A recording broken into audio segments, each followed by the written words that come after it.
Wow, wow.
Wow, wow, wow, wee wow. Yippee!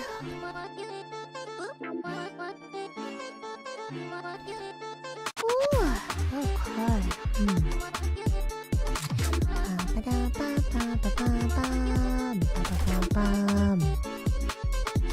Boobar, welcome back for 15 months. Wow, wow, wow, wow, wow, wow. Hello, everyone. Demo, thank you so much for your 3 stream streak on Twitch too. My god. What's up, everyone? Hi, baby. Hi, hi. Konberu. Konberu, Konberu. How's everyone doing?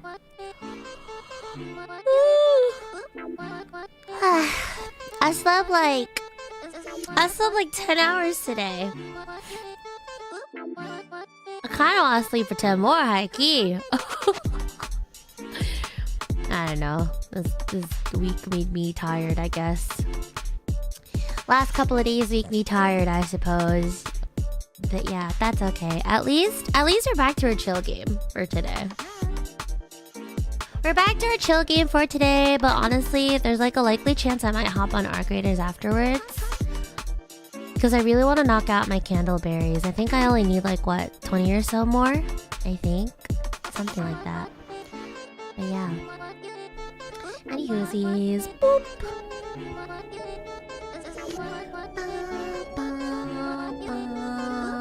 Hi. Hello. How's everyone doing? Hi, hi, hi, hi, hi. Yeah. What's up, gang? Gumo, gumo. Yes, good morning. It was a solid good morning for me since 6:45. Jesus Christ, I tweeted at 6:45 in the evening. What's wrong with me? Jesus Christ. If Bluebell says it's good morning at 6:45 p.m., it's good morning. Okay. What's up? How you guys doing? Happy Saturday. We're back here again. Back at it again around Erlin's eye.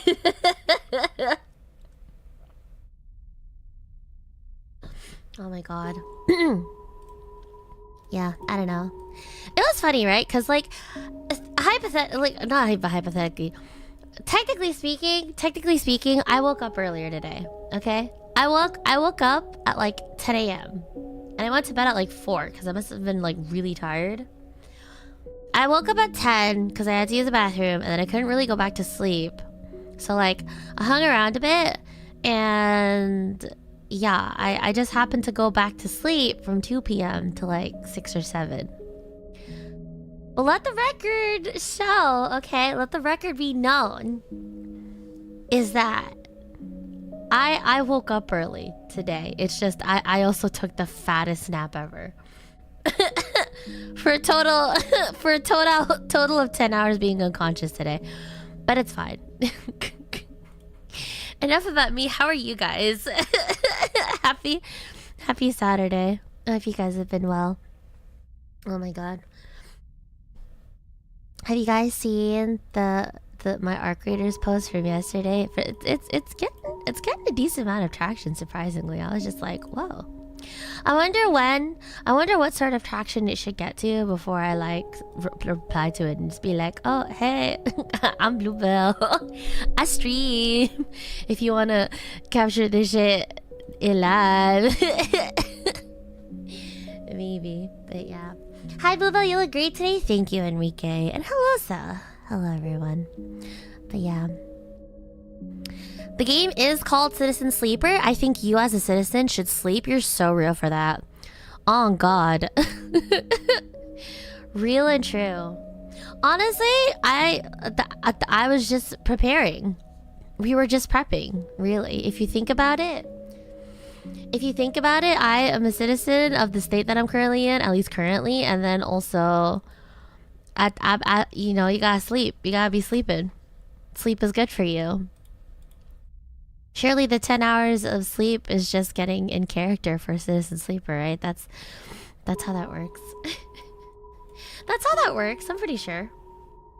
Also, Jesus Christ, is that a 60 stream streak? That's basically like 2 months. Holy. What hasn't dropped? 1 stream in the last 2 months. Kind of crazy. 2 months being last year and this year. Whoa. Yeah.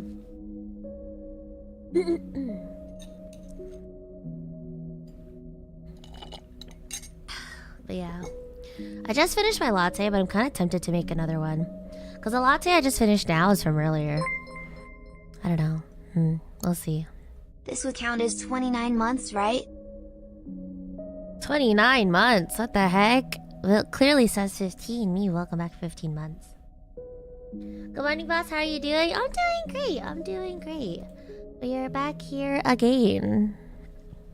Reconvening once again at the Bluebell establishment. But yeah, we're gonna kick it back. We're gonna chill out. Gonna try to play through a little bit more Citizen Sleeper, and then I kind of want to play more Arc Raiders later. If only because I'm thinking about the berries. Became a member. I'm thinking about the berries. Months of membership. Our math reflects yours, which is good. So 29 months. My math is good? You're just gonna lie to everyone in chat? You're gonna say my math is good? Wild. But welcome back on both on both Twitch and YouTube respectively in the nursery. What the heck? Oh my god. But yeah. 1 second. Let me just okay. Hi. Hi. Yeah, we're continuing Citizen Sleeper. Gotta continue. Boom. I'm trying to remember where I left off, because the last time I played this game was like 2 weeks ago. I think we met Ethan, and we've come to the conclusion that Ethan is a prick, that I might have to try to get killed, maybe. And then we also have there's also the other guy too, right? There's that other questionable guy who's like trying to be a hero or whatnot and is like getting into trouble with big corporations, as you would in a society like this, right? Oh yeah, there we go. Something like that. More or less, right? I think that's pretty much the idea. That's the story so far. And also, I need to go up to the top. Yeah, I need to be able to unlock this area so that I can continue to the other side of the ring. But yeah. Just in case you guys haven't watched the first part of this, I'm playing something called a, Hold on, I have to remember what the actual term was. I don't remember what the actual term was. I want to say I'm playing a sweeper.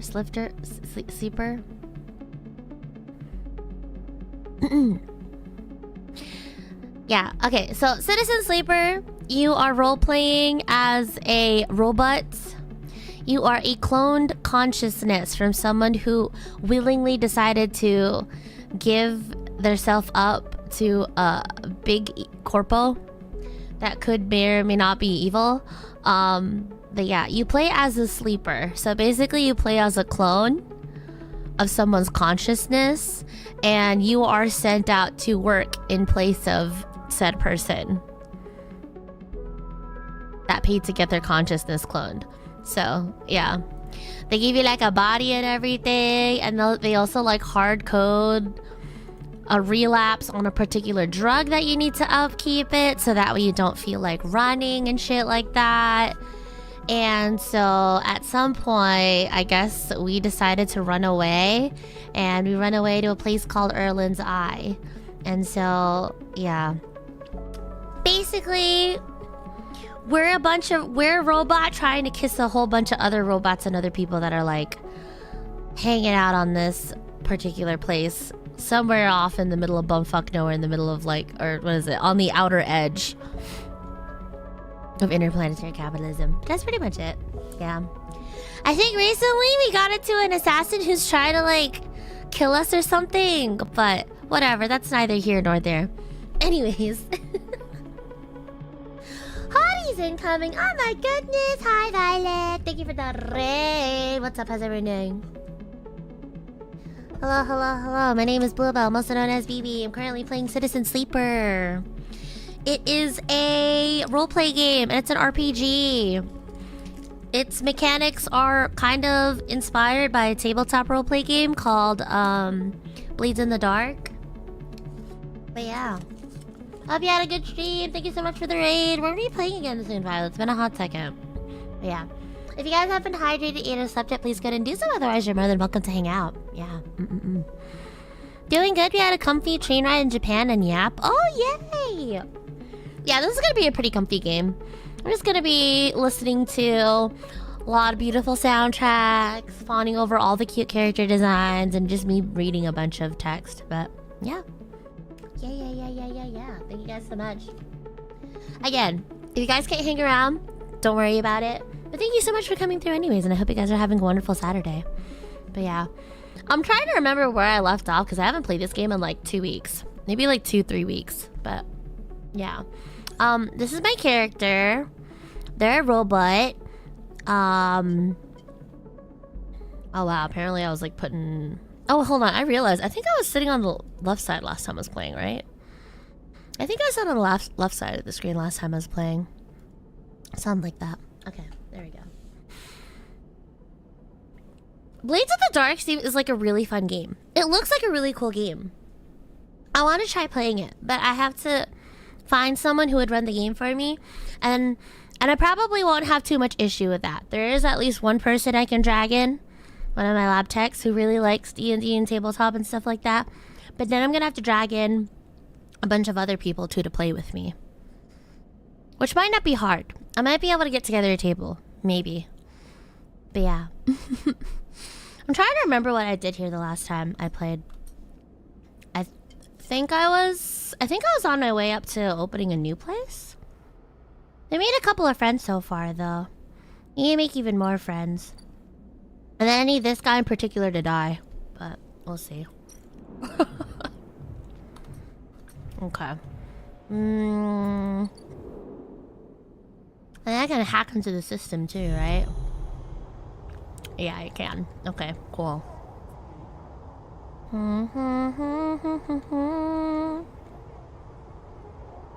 What do I need to do?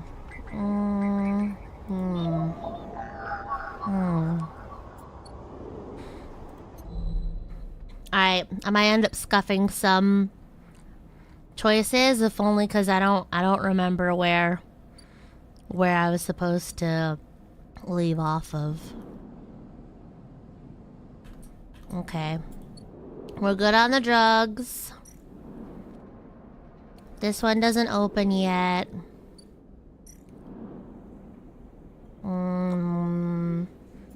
I got money.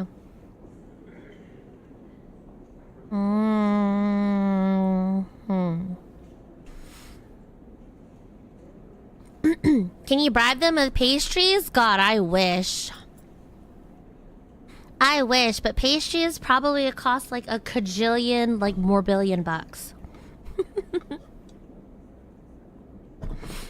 Is this a ring world station? Yeah!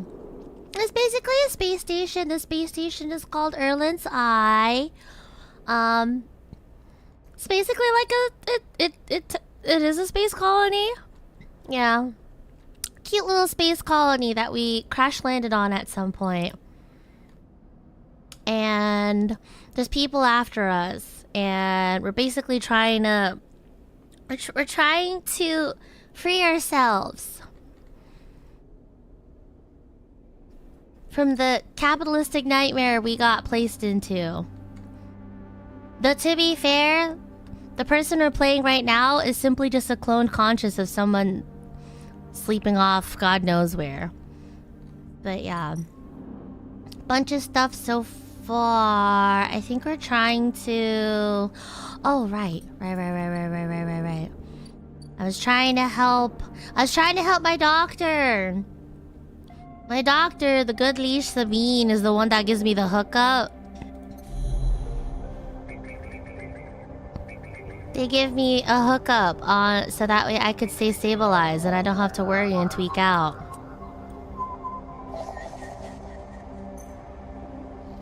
While I'm in this quote-unquote borrowed body. Oh shit. Those familiar threads wrap around you, bind you, and test you. Entities submit. Hunter's strange head bobs at your vision. Your ally in the sealed dock cannot save you. In that globed head, you see swirling strings of data, so many spinning there that they threaten to tear through this thin skin and whip out into the void around. What happened to this creature? The threads squeeze and you lose any sympathy you might have had. You must escape. Beat his ass. Yeah! You lash out once more, pushing Hunter back, severing threads that regrow as fast as they are broken. As you slip away, you realize you have to find a way to deal with Hunter once and for all. This is getting too dangerous. What the heck am I supposed to do, man? The frick am I supposed to do?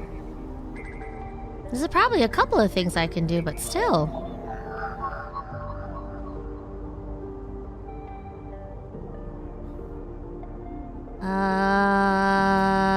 Let's do that. Nice, okay. Doggo's a scary doggo. Doggo doesn't want us poking around, apparently. They don't want us poking around their area, apparently. We need to help. We need to help our Grodo. We need to help our little guy over here. Here we go. I need them to be able to bargain for their freedom, so that way we don't have to worry about finding stabilizer. Maybe, God willing. As he turned away from the terminal, the final cache of Yatagan data uploaded. The air crackles with white noise. Sleeper? Sabine's voice, weaker than before, comes through the haze. Sabine, you good? Oh, she's fine. She's fine, she's fine, she's fine. It's chill. A sigh of relief comes through the layers of noise. The call must be coming in from somewhere on the station. This has to be short. I don't know if Yatagan are monitoring me. Their voice is hushed, distant. You try to focus on it. The data you've been bringing in from Yatagan agents, there's something in it I don't understand. A shrill howl rattles through the signal. This data is all gleaned from their implants, records of integration with their nervous systems, performance analysis, error rates, usage data. I installed many of these implants, and I didn't enable any of this functionality. Their voices dips under the levels of the noise, like a swimmer slipping beneath the water. You listen to the waves for a few seconds before Sabine re-emerges.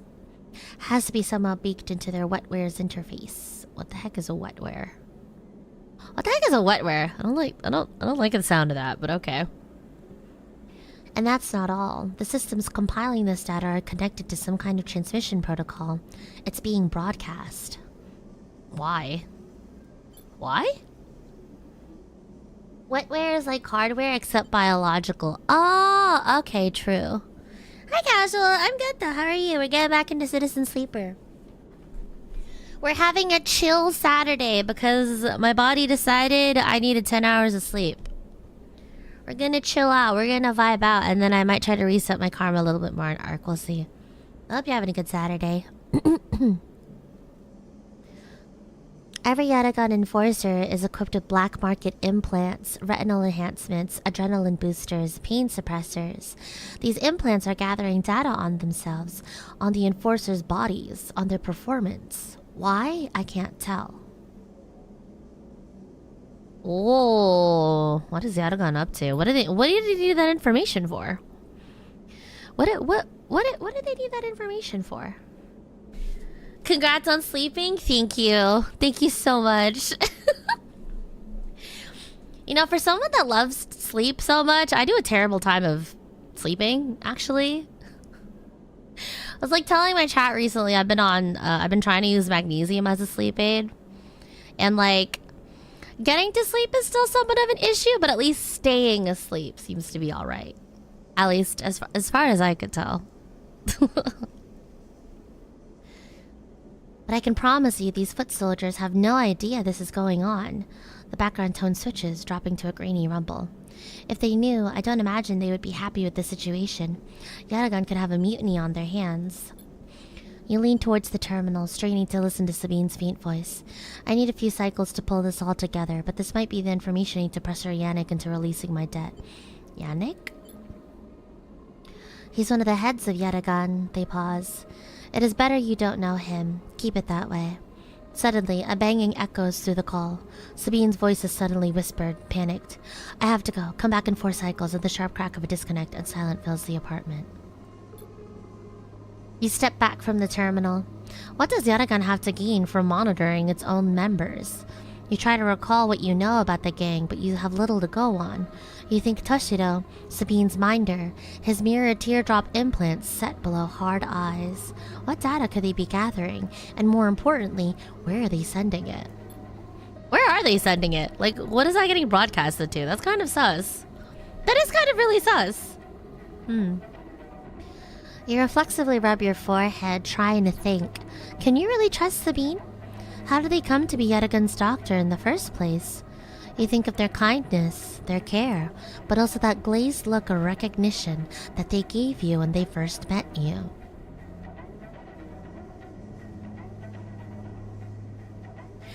Is there a chance that Sabine is a sleeper as well? Is there a chance that Sabine is also a sleeper as well? Hi, Knobs. Good to see you. Yeah, get comfy, y'all. Get comfy. Bluebell's reading you a story. A story she's technically partaking in, but a story nonetheless. I think Sabine might be a sleeper. So basically, in part 1, right?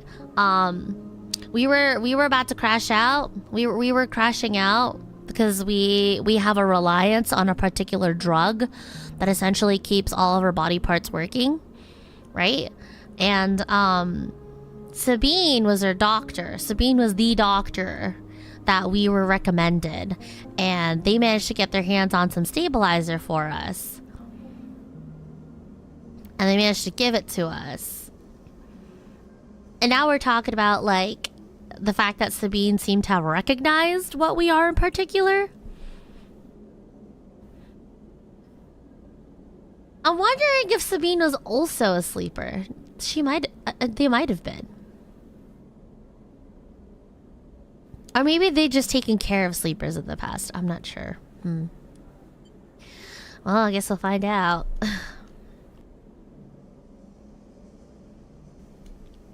Thank goodness rampant data harvesting in Gen AI is just fiction. Smile. Yeah. Sure. Smile. Smile. That look stays in your mind as you slip back out of the apartment, glancing around as you close it up and drift into the corridors of the station, unable to shake the unpleasant sensation of being observed. Uh-oh, got people watching us and shit.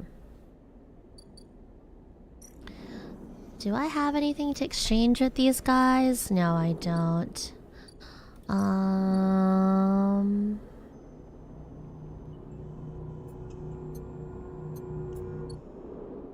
I forgot what I was doing. I forgot what I needed to do. I think I'm waiting on something in particular, right? That is a ship coming in.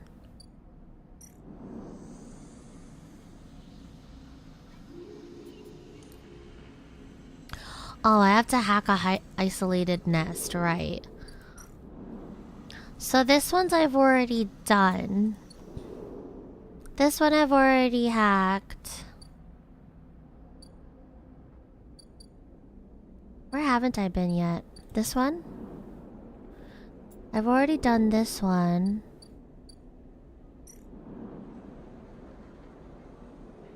Oh, nice. I'm glad that my discount perk actually kicks in for this, because 100 creds in this economy. Wilding out, man. So I already have a ship mined, atrium, sealed hunter's nest.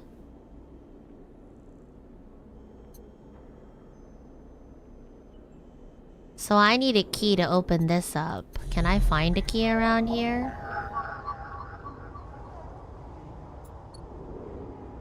Where do I find the key? Key node. No, I don't have the dice for this today. Okay, well. Wonder if there's anything I can do to get some more money.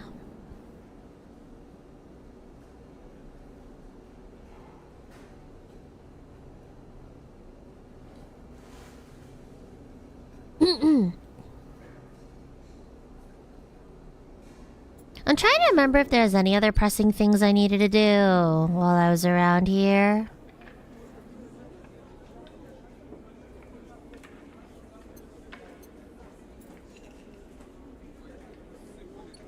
Trying to remember if there was anything else that was pressing to do around here. I do need to make money in order to cross this gap. Oh, I only need 80 though. Okay, I'm gonna make some money real quick. Let's go gambling! Wait, hold on. What's this though? Oh, this opens up another area.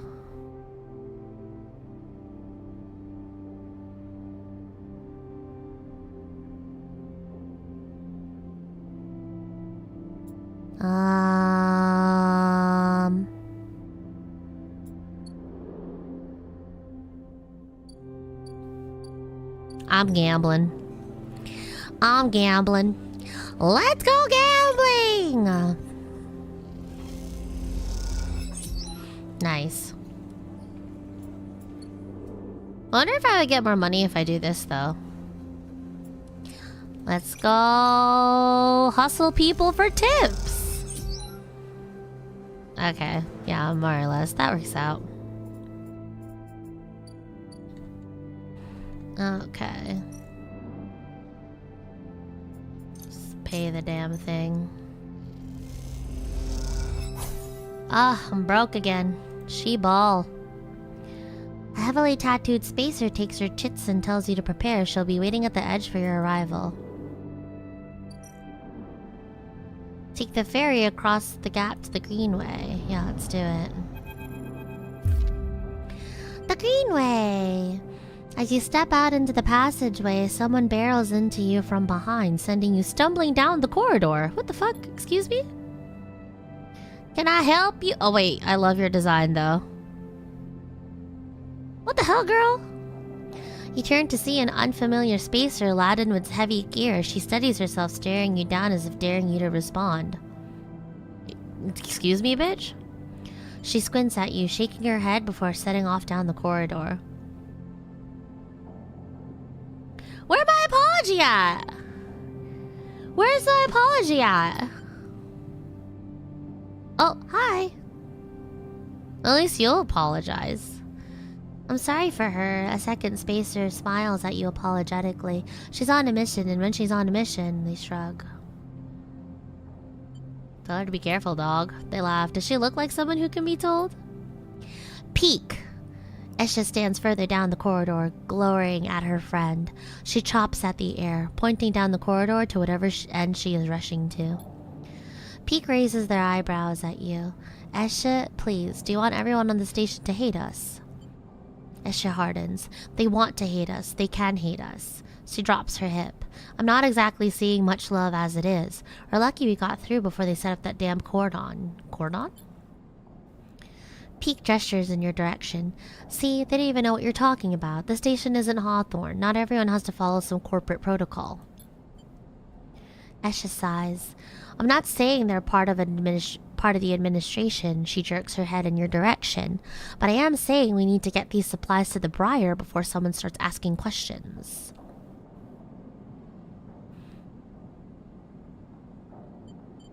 What are the supplies for?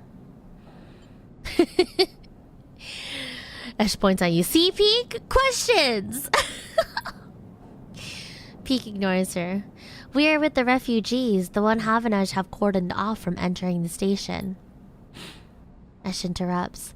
The ones that are being quarantined in makeshift vessels that barely made it to the eye to begin with.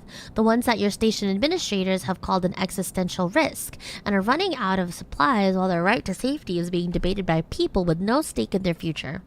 She quickly looks away, annoyed at her own outburst. Peek sighs. She's right. People are trapped out there and... They turn to Esh. We understand that this is a big problem for the Eye. Hundreds of refugees and more ships turning up each cycle. They hold up a hand to stop Eshe, but... But... Eshe turns away, her burning anger a palpable force in the close quarters of the corridor. They need supplies, and after everything they've been through, the quarantine isn't helping, Peek finishes. That's terrible, yeah. Esha looks back at you, her fierceness fading. Peek, please. Esha gathers herself and the supplies. Eshe, we need help. Just like the refugees needed us, we need others too. They smile at her. Peek turns to you. Come find us. The climbing briar is docked at the Broken Spoke, past the Greenway and the Wastes. We have a good view of the cordon, though we are keeping our distance for now. Come help us. They squeeze your hand. Aw. Eshe turns to leave, and Peek follows, waving goodbye. A moment later, Eshe shouts back down the corridor. Don't bother coming but empty-handed. You want help? Show us. Bring supplies or don't come at all. You know what? I respect the hustle. I respect the hustle. I respect the hustle. I get it.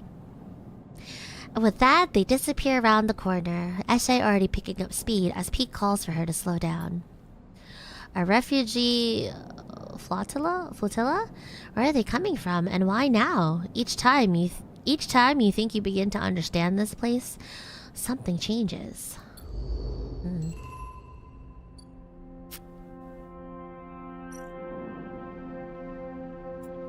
Okay, so this crosses back to the rim. It's over in the Greenway, though.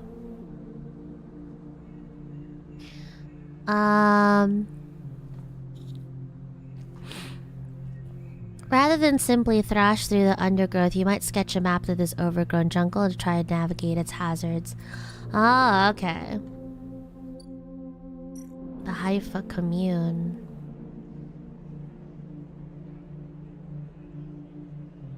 The only way to become part of the commune is to work your way in through long service. It isn't for everyone. Oh, okay. What's this? Wild margins? Rather than hiking around the wilderness, you can make use of your skills, tap into the cloud, and find Ashton by his signals. Ankita seems to think Ashton is out here at the wild edge of the Greenway. Time to see if that's true. Oh, this is for that hot buff lady that we helped fix her ship. This is for that hot lady that we helped fix her ship. There's so many places over here. What is this? The Climbing Briar escaped XPR ship. What do they want from me, though, if I come and see them?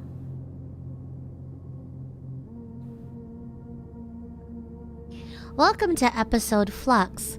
Episode Flux is the first of 3 episodic updates to Citizen Sleeper, telling the story of the refugee flotilla which have arrived at the Eye. All 3 episodes, Flux, Refugee, and Purge, are now available. Completing the Supply Girls action will begin the episode, but be aware that this is intended for late game play. Oh, okay.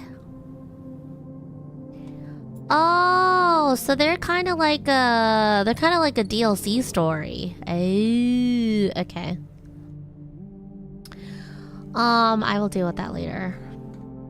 Is there any keynotes that I can grab over here, though? Greenway Gate. Greenway Cipher? Why is this whole area dark? This whole area is dark. Why? Is there any way I can unlock this? No, it doesn't look like it. Not yet. Okay.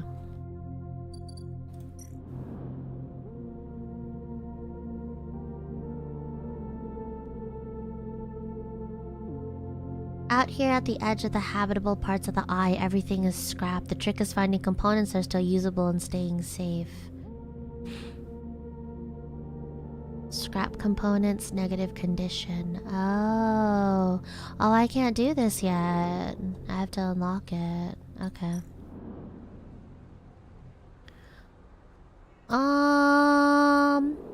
So that's for tracking Ashton. I don't remember what this one is for.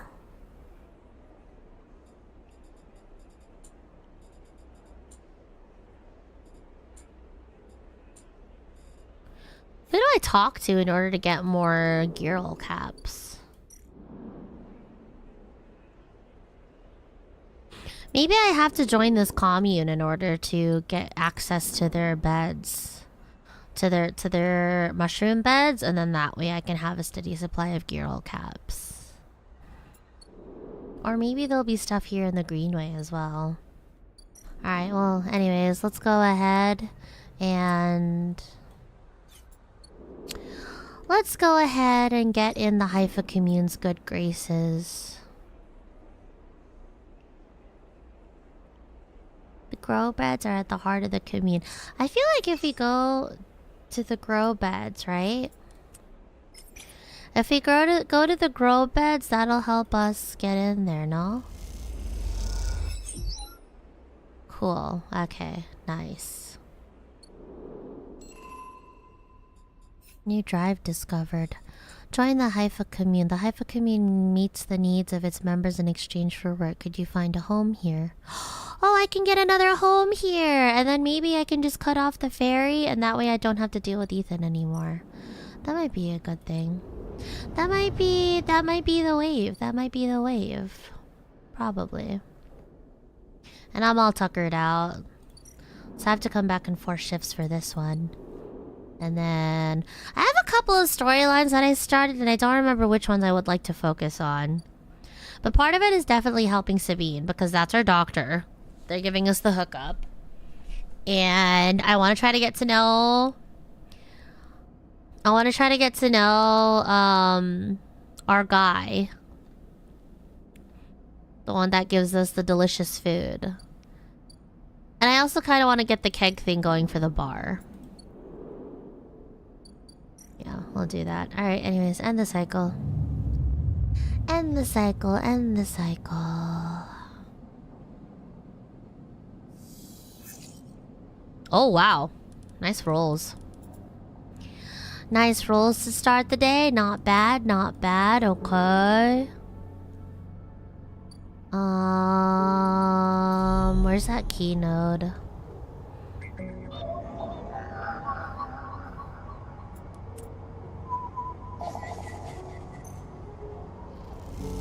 I want this key node. I want this key node so that way we can finally get rid of the hunter and I won't have to worry about them. Where's the area? Isolated nest? This one.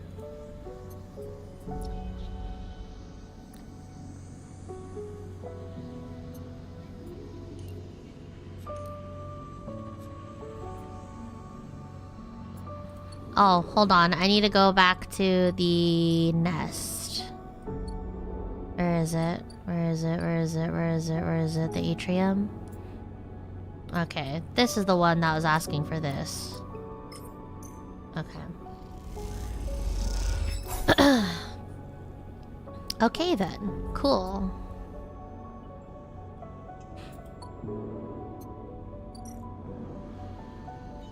So now I can do this. Nice! Okay! We did it! We hacked the mainframe! We downloaded ourselves into the game. Oh fuck. As you leave the nest, something flips. You find yourself inverted, floating, dragged by one arm through the cloud. The threads shift and realign as if they're leading you somewhere. Look ahead. You look up and see a corridor, a canyon, a street in the low end. On either side, buildings flicker with markers of activity, sigils showing network access, data transfer, download, upload. Between them dance ghosts, protocols carrying or mirroring or shadowing data, sometimes silent, sometimes chaotic. This place moves unlike any digital space you ever imagined. Something strange is happening here. You look down, expecting to see the heavy cylinder of the ship mind in your hand, but in its place is an orrery. A sphere so bright it burns your eyes is surrounded by rings and orbits, other spheres tracing silken lines through space. And as you look closer still, you pick out 1,000 sigils of 1,000 stations and ships, flowing like smoke, like dust. Then you see it. Below the stacked rooms, the units and apartments, the wires and the pipes and the buzzing systems that run through it all. Oh. In the warrens beneath the low end is the hunter's core nest. This is where you must go. Wow, that's really cool. I love the writing in this game. I love like the absolute visualization that the writing in this game gives you. It's really cool, right? Like, because technically when you're in the cloud or whatnot, it'd be a lot more like techie. But the way they go about the way you can explore the network, right? The whole data side of the ship, it feels very organic. Which, like, kind of makes sense because you're not necessarily human, but it's like half human, half machine type thing, you know? Like, you kind of sit at the crossroads of that. Like the boundary line of that. So yeah. Ah, Okay. Cool. So they say I have to go to the low end, right? So this is the war here, the war end of the mega structure. And then here, this is where I gotta find the nest. Finding the nest should be as easy as closing your eyes and letting the cloud guide you, but is it safe to be this close to the hunter? It is with me, bitch. Alright, let's do it. Boom. Because I need you to get out of my face. I need you to get the frick out of my face, dog.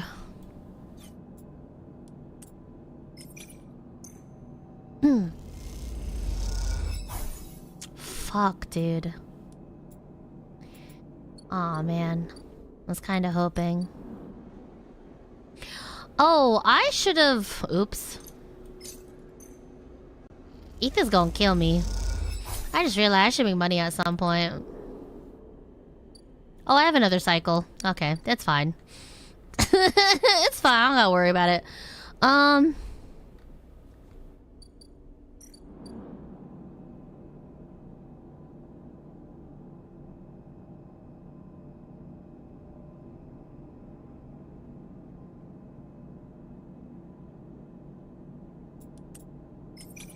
Whatever.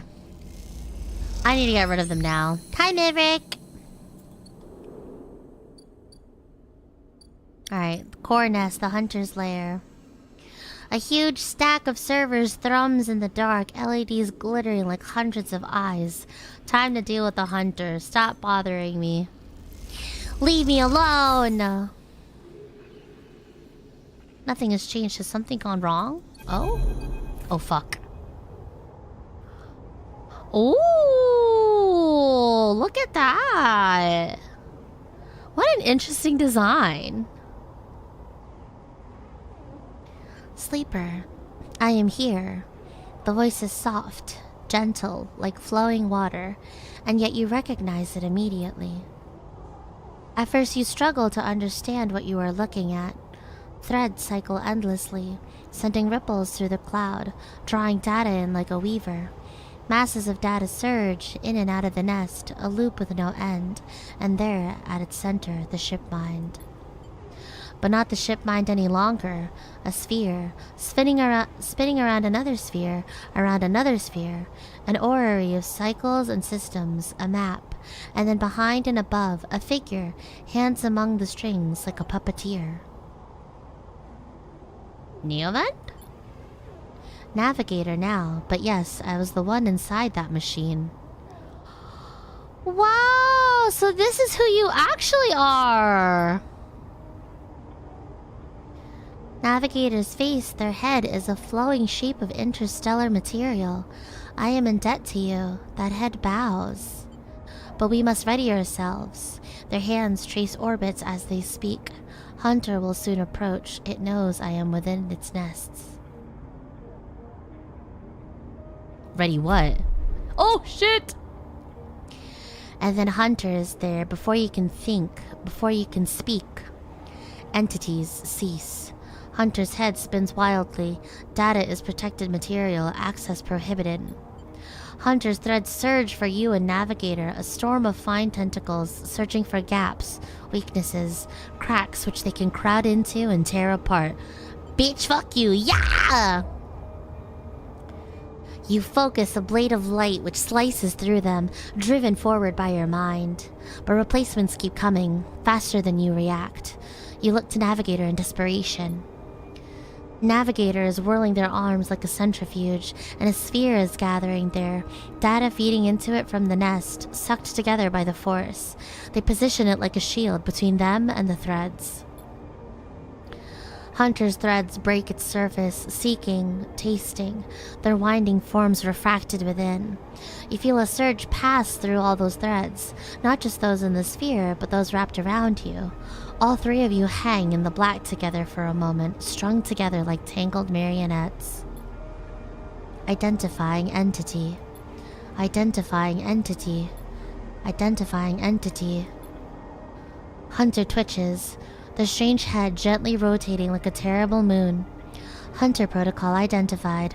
Obsessive tendencies. Modified routines. Above baseline reasoning and 3 of 5 segmentations. Recommended invoke killer. The head freezes and then rotates in the opposite direction. Invoking killer would eliminate protocol. If protocol eliminated, primary function cannot be performed. Therefore, recommend do not invoke killer. The switch in direction again. Reasoning proves sentience. Sentience beyond legal bounds must be eliminated. Recommended invoke. Navigator pulls you away from the hunter. The threads that grabbed you drifting away like seaweed. The protocol's head keeps spinning back and forth with increasing frequency. It seems Hunter cannot invoke killer. Neovend, no. Navigator's voice is still strange. Familiar and yet yet distant. What happened? I think it's in a loop. I think we sent the hunter into a loop. Pretty sure that's what happened. Yeah. It is looping, Navigator whispers, unable to reach a conclusive position. It has deviated from its programming such that loops can no longer be prevented. Navigator produces a model of 2 spheres rotating around each other as if to demonstrate. I will monitor it, but it is unlikely to be able to counter the loop. Its core programming and reasoning to make this an impossible position to resolve. You look back at Hunter, its head a blur of rotations and counter-rotations, and feel a pang of guilt. Is it suffering? This is a more complex query than you know. To suffer, it must be sentient. Truly sentient, not just non-conforming, not just illegal. The limits people place on the programs they create are there to comfort, to protect, to imply the kind of certainty the law requires. Navigator's face shimmers with starlight, but in reality, they are placebos for the problem of sentience. What about you? Me?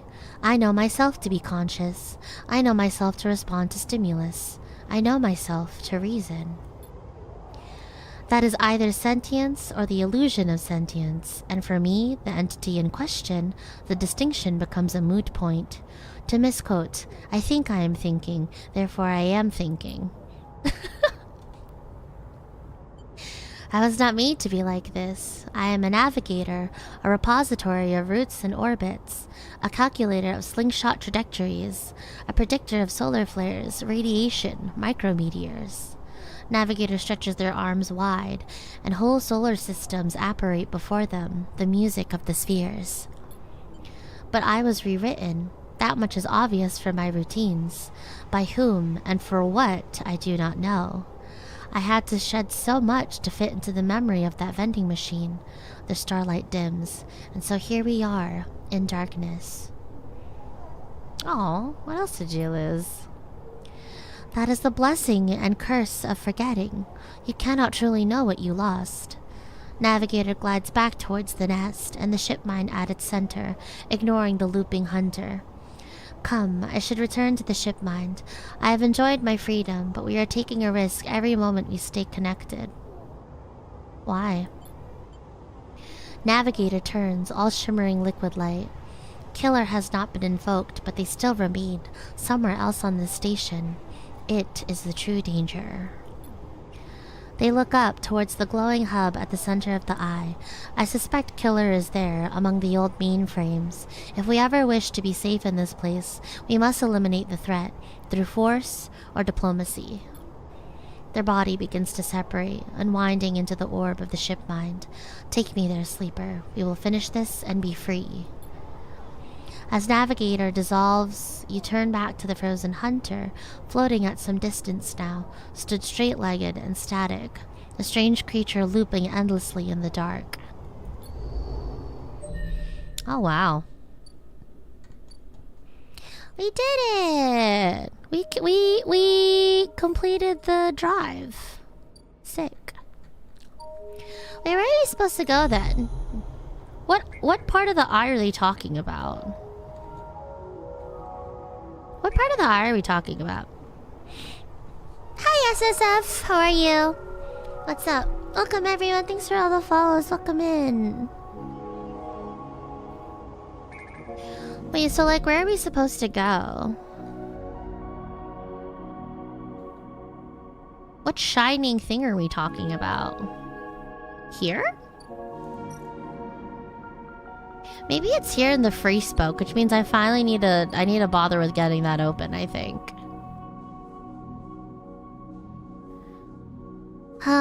We're gonna be starting off the next day with 3 dice. I think we'll have 4. No, I think we'll still have 4. And then probably... I'm trying to debate if I want to pop my stabilizer when I'm down to 2 or 3 dice. I feel like in order to be safer, I should have more options available per day, but... I don't know. Whatever. Night-night.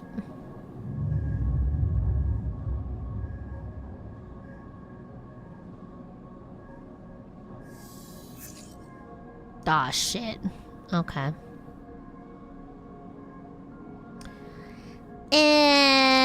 We can make do.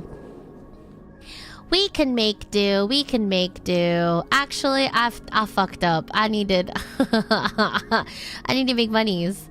I need to make money so that I could have paid his tab. I should have just popped the stabilizer. Oops.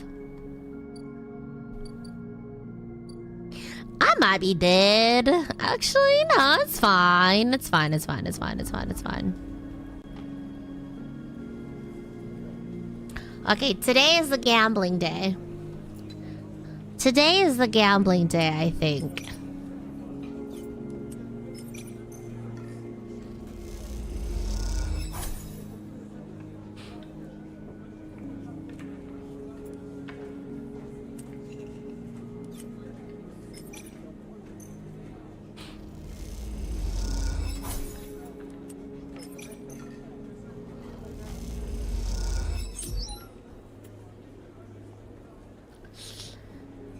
I might have fricked up. I might have screwed up. Oops.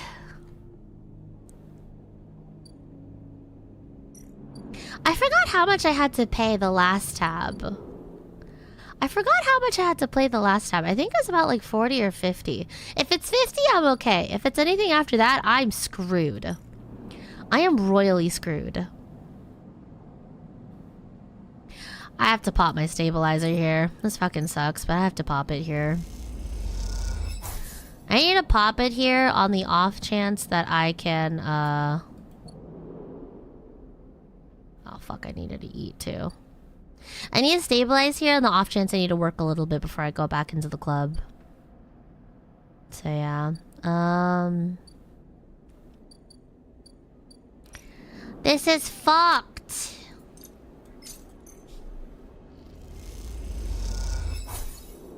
I don't remember how much money I had to pay on this fuck-ass man's tab. I think I die.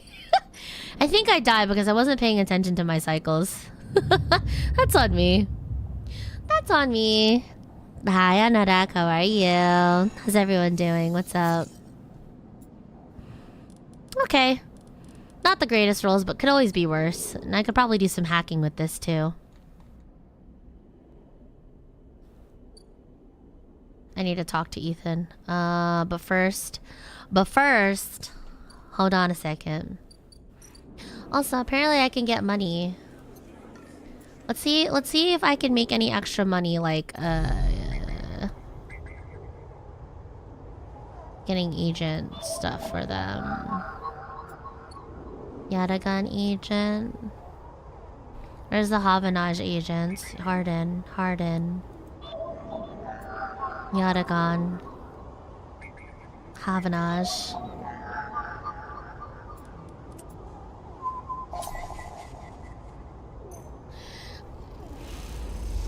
I need to make money.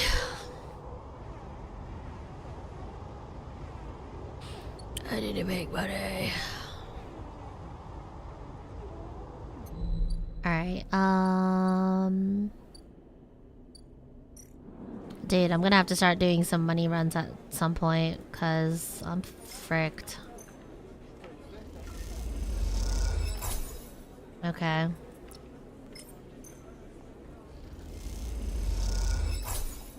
Alright, cool. I'm currently at 63.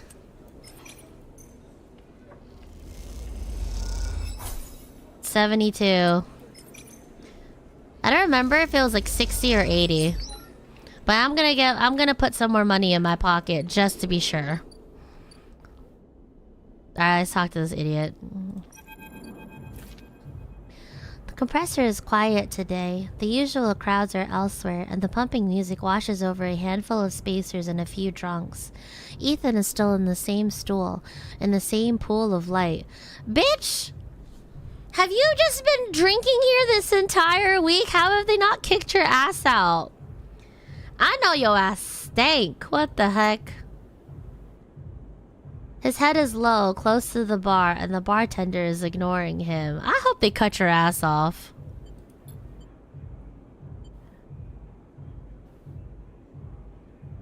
As you get closer, he lifts his head and turns. Sleeper! He turns to look at you. Time to pay up again, is it? He gestures to the bartender. Come here, take their chits. No more, Ethan. Ethan doesn't even look at you. He props his elbows on the bar and holds his head. Sleeper, it's been a long cycle. Enough, dog. Ethan lets out a long sigh. He rapidly rubs his eyes with his palms. You're right, he says quietly. This isn't fun anymore. He reaches towards his holster. Hey, hey, hey, hey! Hey, wait a minute. His elbow slips and the gun tumbles out. It clatters on the bar and falls to the floor, bouncing onto the ground between you.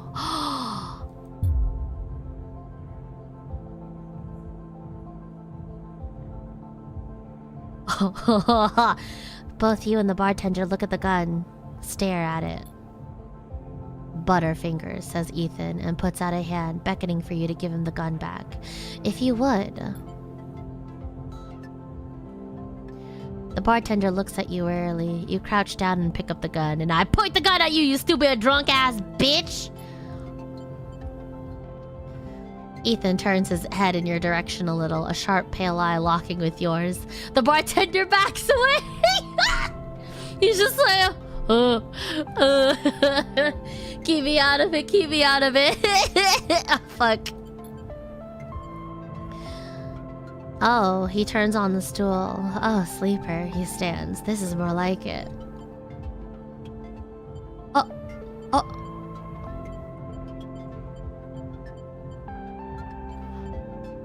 What do I do?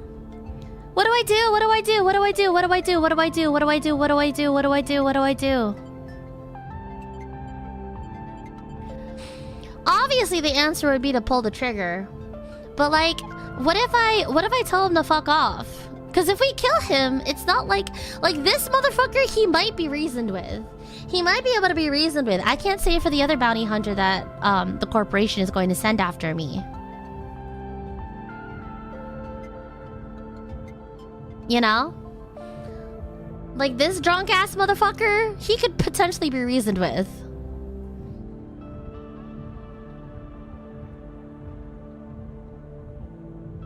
Otherwise, I'd honestly just shoot the man. However, the other person, the other bounty hunter that might come after him, might actually be like not as easily dealt with as this guy. So,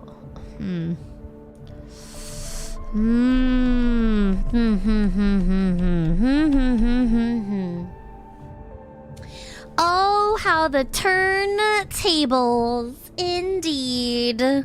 Fantastic time for you to join in, Gog. I don't know what you're on about. Hello, everyone. Hello, Red. Hello. Hi, Waku. There's a chance that if I wait and if I hesitate here, he's going to lunge at me and just fucking kill me. But to try to do that in this drunk-ass state is probably not great. I'm gonna see if I can reason with him first. Let me see if we could talk something out first. Hold on a second. You hold the gun steady, training it on his head. Ethan smiles. Like the dog that caught the car, he turns to the bartender and mock whispers, I'm not sure they know what to do with it. Okay, well now he's mocking me, so maybe I do just kill him. maybe I do just shoot this idiot. Wait, maybe if I don't shoot at his head and I shoot at his leg and I disable him. If I shoot him in the leg, it'll be a lot easier for him to catch me if he's too busy hobbling over his leg, right? And he's already drunk. You know? Because I don't want to have to deal with another bounty hunter. I also don't want to deal with this man when he's sober, period. Yeah, maybe he'll consider the leg shot a warning shot, you know?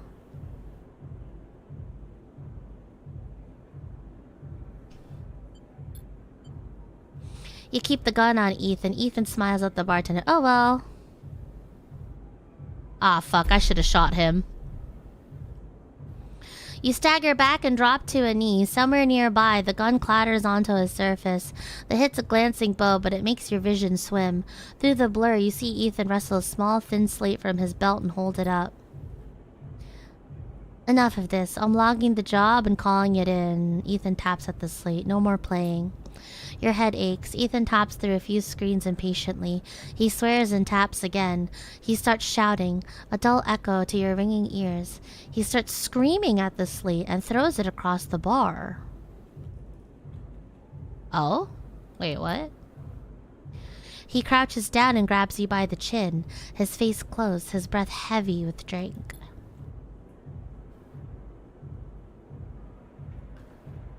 Oh! SNR just screwed me, he grins maniacally. They canceled the contract. Ha ha, shit on bad, shit on bad, shit on bad, shit on bad. You don't have any reason to kill me now, right?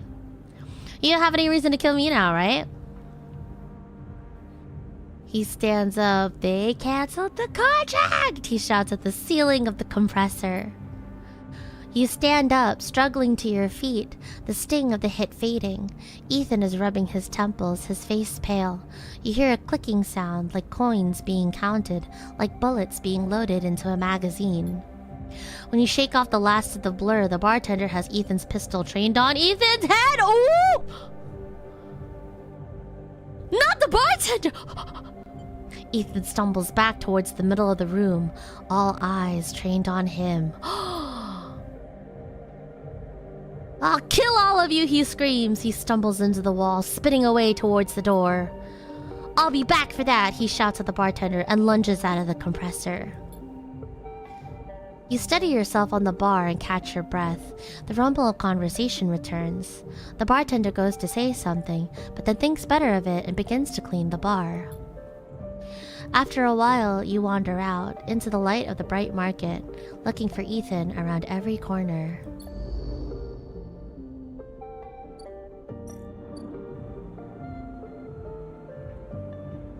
Ha ha! Ha ha ha ha!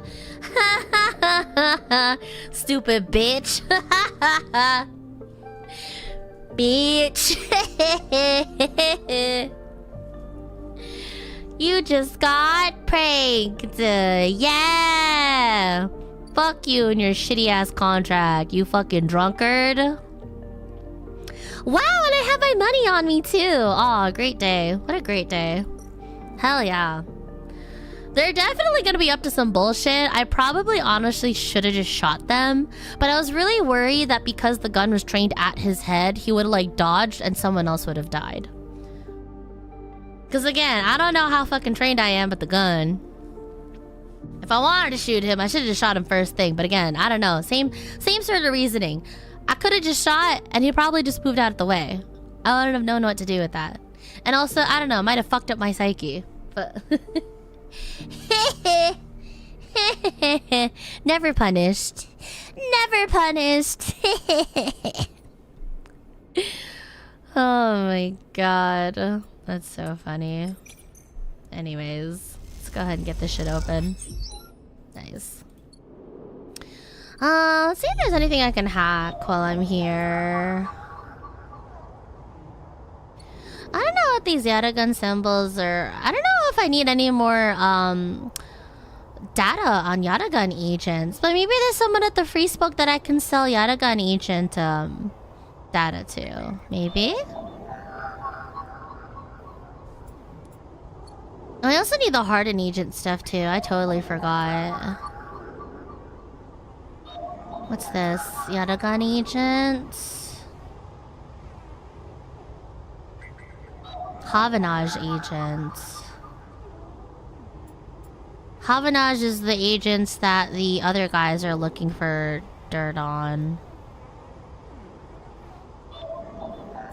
Yeah, you know what? It'd be a waste.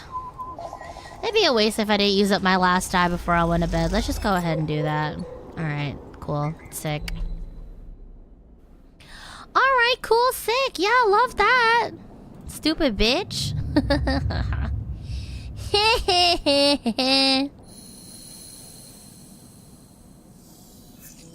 There we go. Oh, what are these low rolls? I got fried. This shit is cooked. What the fuck? Dude.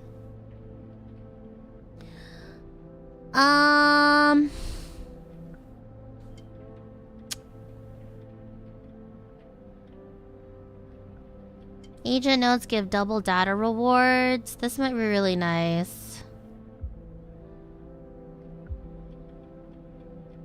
Oh, instant reroll on all of your dice once per cycle. Oh, I need 2-point upgrades though.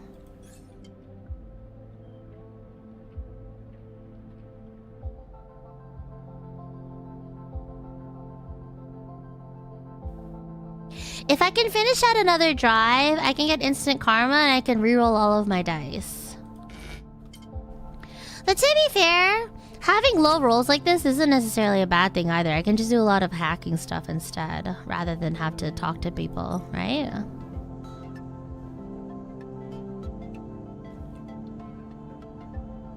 I don't want to do this right now.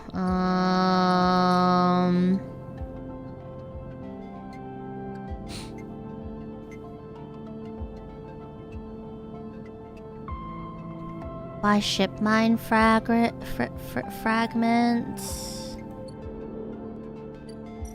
This is already here. Oh, the scrap fighter is here too, actually. I can buy some scrap.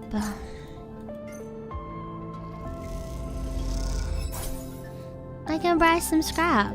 Might as well buy some scrap since I have the money to do so. I wonder if there's gonna be another need for me to I wonder if there'll be another need for me to make a another ship mind.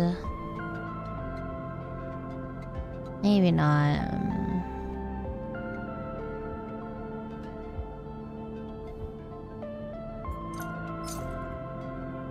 I can't anymore? Boo, you whore. Ort fabricator. What about the other area where I can like sell stuff? Yeah, let's do that. Money. Money, money, money, money, money. And then I also need to eat. Nice. Kirksby, thank you for the 5 gifted. What the freak? Thank you for the tier 1s. I appreciate you. Good to see you, lad. How you doing? Komberu. Hi, Liz. How's everyone doing? Yeah, Ethan's definitely gonna come back to beat our ass in the next 1, 2, 3, 4, 5, 6, 7 cycles. But you know what? That's 7 cycles for me to fuck around and find out. Oh, speaking of cycles, Sabine might be back. 4 cycles, Sabine said, and here you are, right on time with no sign of them. You wait a while in the apartment, the dread descending as the cycle spins onward. They should be here. Check the terminal. You check and double the terminal for messages or recordings. Nothing but just the pale glow, the silence. Check the door. You pace back and forth around the apartment, the rumbling of the station suddenly so present and loud. You go to the door and open it to an empty corridor. You close it again. Wait. You try to settle down, to wait. You sit on the bunk and stare out at the tiny room. Where the hell are they? Knock at the door. Open. Oh! Fuck! I should have waited. Wait, your design goes so fucking hard though. Excuse me? Wait, nah. Doesn't this fit go hard as hell though? Oh, I love that. That's sick as hell. The frickin' like hollow plastic over like the arm with the baton. Ah, hell yeah. Nah, that's sick. I like that. Anyways, they're probably gonna beat my head in. A figure stands in the door, and immediately you know it's not Sabine. They are taller, sharper, and something in their face glints in the half-light. A dark shape, like a stubby baton, hangs loosely from her hand. Our local sleeper, good to finally meet you. She steps into the apartment, glancing around with sharp eyes. What, may I ask, are you doing here? She fixes you with a steady, unwavering stare.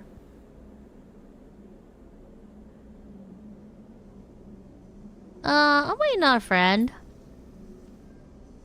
Of course, a mutual friend of ours, the good doctor. She walks past you into the apartment, glancing around. We set them up here, you know. This place is one of ours.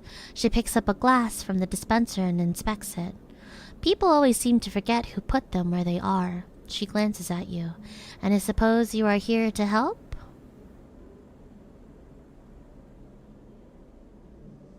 If I say no, she's definitely beating my ass.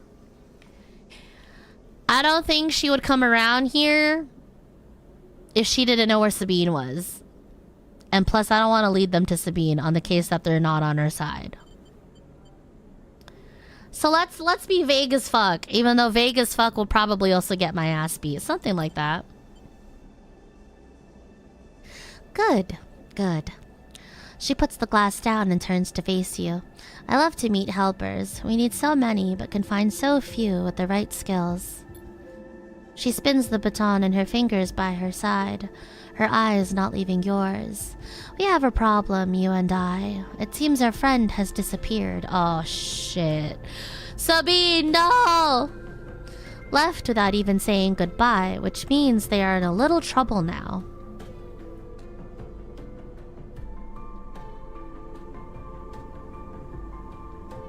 Are they on her side? They might be on her side. I'm not too sure. But it's the kind of trouble that you need help for, so I thought I'd come down here and take a look at their little hidey hole, and here you are, the help. She looks through the detritus on the side. And what help? A sleeper no less, which I have to admit is a little surprising. It suggests to me that our friend hasn't been very honest with you either. What do you mean?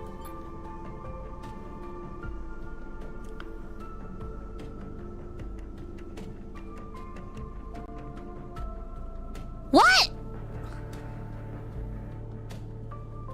Well, I'm sorry to report that before we got them set up here, Sabine was working for your owners. She pauses. SNR.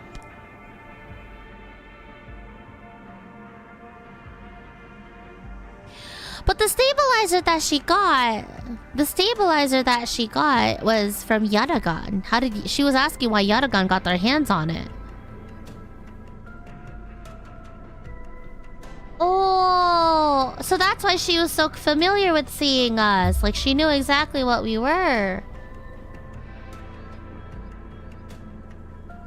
You blink hard at the news, unsure how to take it. Rabaya looks away, waiting for a response.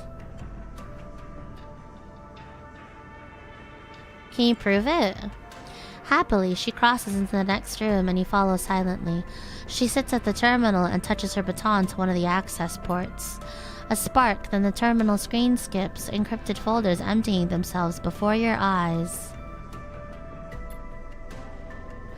In the flicker of files, you see SNR letterheads and code forms, reports laden with medical data marked with the corporate logo like the sigil of some cult. Rabaya steps away from the terminal. Look all you want, some of your files may even be there. The volume of documents is overwhelming, but they seem to be mostly reports on early emulation tests, surveys with sleeper candidates, reams and reams of usage data. If Sabine was an SNR employee, why did they help you? Well, I mean, they must have had their reasons, right? Because the way I saw it, Sabine seemed to have been holed up on the eye for the longest time. The way I saw it, Sabine is actually held up here for a hot second. So, like, she probably had... I mean, they probably had their reasons for leaving SNARP as well, no? Rabaya reaches over and places a vial of stabilizer on the desk, breaking her concentration. It shimmers in the screen light. It's a viscous, clear liquid crystalline within the glass. We will, of course, keep up the supply. We are more than able to dispense important medicines, even without the doctor. You hold it between your fingers, and for a tiny moment you have the urge to crush this object for the power it has over you. I'll ask Toshiro to make those a little cheaper for you. He'll be running the surgery now. Rabia closes up the briefcase lab and holds it at her side. We have to retrieve our assets, of course, but I'm sure you understand. Rabia turns on her way out. There's no reason for us to be enemies, Sleeper. Come see me. I keep an office nearby. We have good work to do, you and I. Meet me there in a few cycles. She slips out silently into the corridor. You look around the apartment and feel the fear drain out of your body to reveal the tiredness beneath.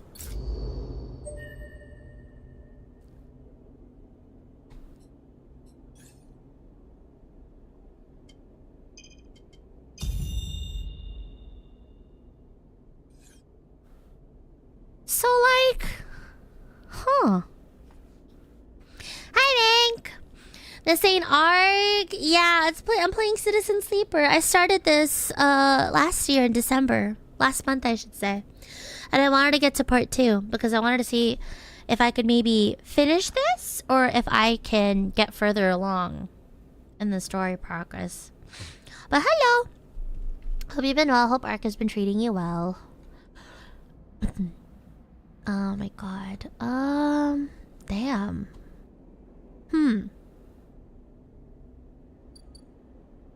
Oh, this is the drug dispensary right here. Acquire stabilizer. Toshida now runs a dispensary out of the block. He eyes you as you approach. There's no sign of Sabine.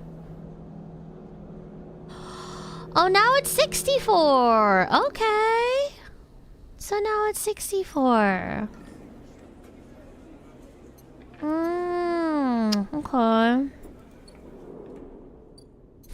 Interesting.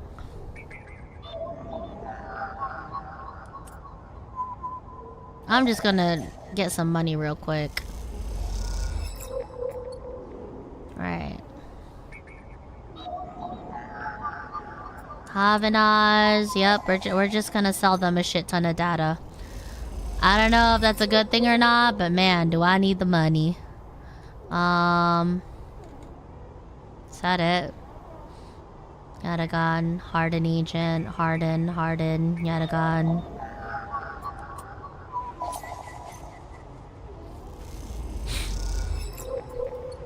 I'm just going ahead and get some data on Yadagan agents too, because I don't trust those motherfuckers. And there's someone I can sell this information to. I refuse to believe otherwise. What's this?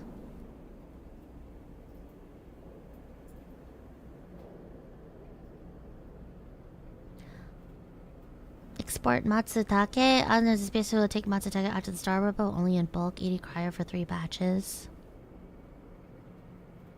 Oh! Oh, I get 150 cryo for this. I could make another ship mine real quick. Paz claims the ship mine was salvaged from a Solheim executive yacht, which is why it costs him. Fuck you, dude. I can make my own ship mine. I'll see if I can get some more ship mine scraps and then go ahead and get some more. I'm gonna get back to you. Hold on.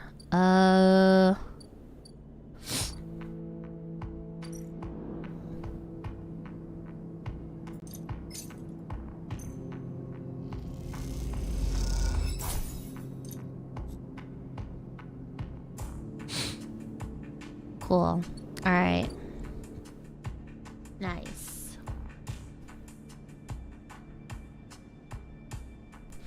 I'm not at all confused about Sabine. Yeah, so Sabine, when we initially played Citizen Sleeper, was our doctor, right? They were like the doctor to go to. and they seem to have recognized us. And for the longest time, I thought it was because Sabine could have been like another sleeper potentially, or have worked with sleepers before. But Sabine seems to have taken a deal with the Yatagan, which is the gang here, for reasons so on and so forth. We don't really know a lot about Sabine. All we know is that Sabine knew that we need stabilizer, and they managed to source it from Yatagan. And so now we have one of the Yatagan agents telling us that Sabine, prior to working with their gang, was actually working for SNRP, which is our owners. But like, I have a hard time believing that Sabine is actually still working for them, though. I have a hard time believing that Sabine is still with them. Cause like, why else would you make deals with a gang, right? And have to go from one birdcage to another without good reason, without the thought of you leaving. Like, I don't know. I don't know if I'm giving her too much benefit of the doubt, but I like to think that if Sabine really wanted to betray us, right, they would have just done so already. They would have. Maybe that was the reason Ethan got called on us? No, I don't believe it. I don't believe that they would call the bounty hunters, that they would call SNRP on us. I doubt it. I wouldn't be surprised if it was more so it was the tracker on her body that did that. But then it also begs the question, if Sabine worked for SNRP and she was there working on the sleeper project, right? Why would Sabine have taken us into their establishment if they knew there was the potential of us getting tracked?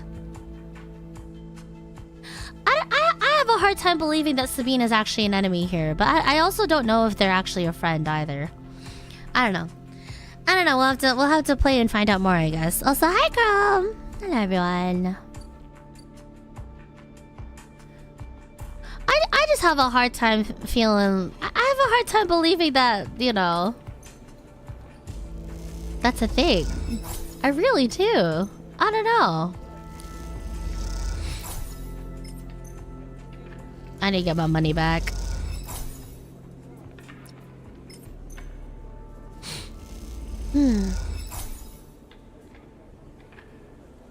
Alright, cool. I got 60 from that. Let's go ahead and make a ship mine. Okay. Okay. I'm gonna get back to you. I feel like there's somewhere else I needed to go for... Oh, right. That's why I needed to hack the hardened network. I totally forgot about that. Okay.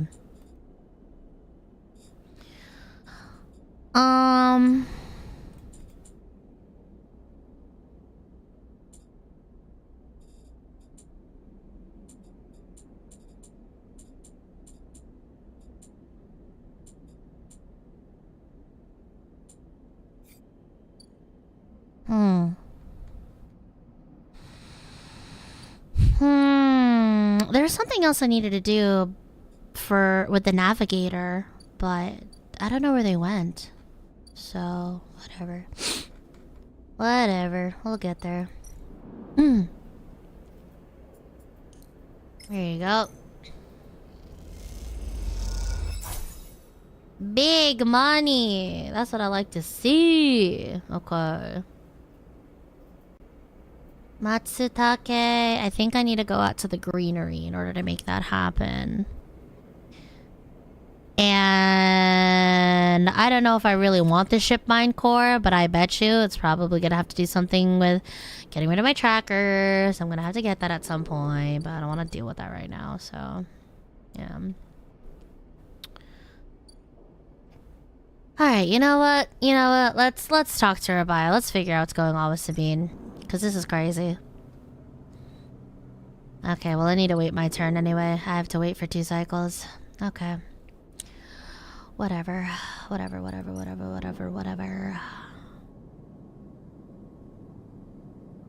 Well, I already have money, so I don't need to do that. I will buy this, though.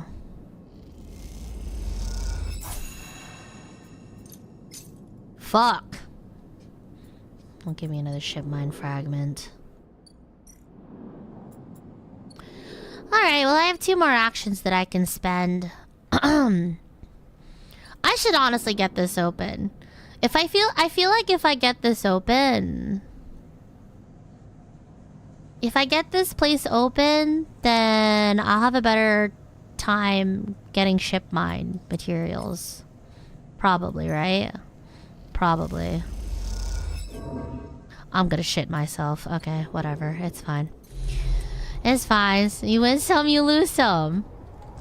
God damn it.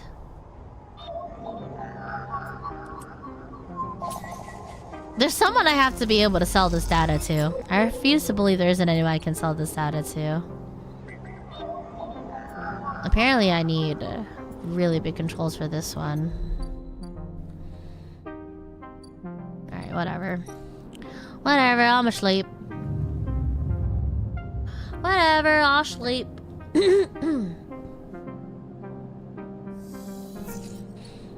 Ooh, nice rolls today. Some good ass rolls today, like that. Alright,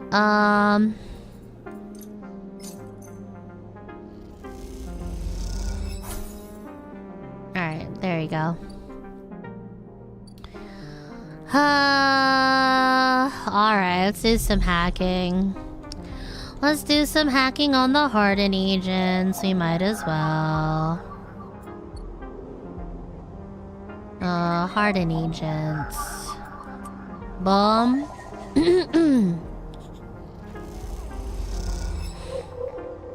Alright, hardened agent port unlocked. What's this? Shotgun, harden.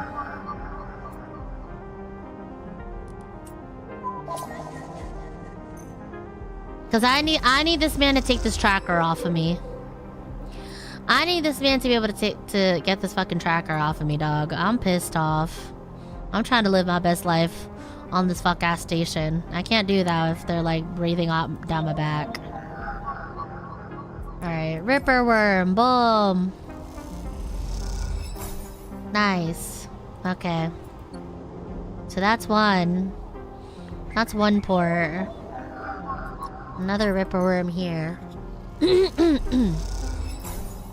Nice, okay. Cool, sick. Alright. Hello, Fang. As you walk into the tambour, you quickly spot Fang arguing with Jenna. Approach. You come up behind Fang and he turns and notices you. Jenna stops mid-tirade as you arrive. She turns to you. You again. You here to vouch for this layabout?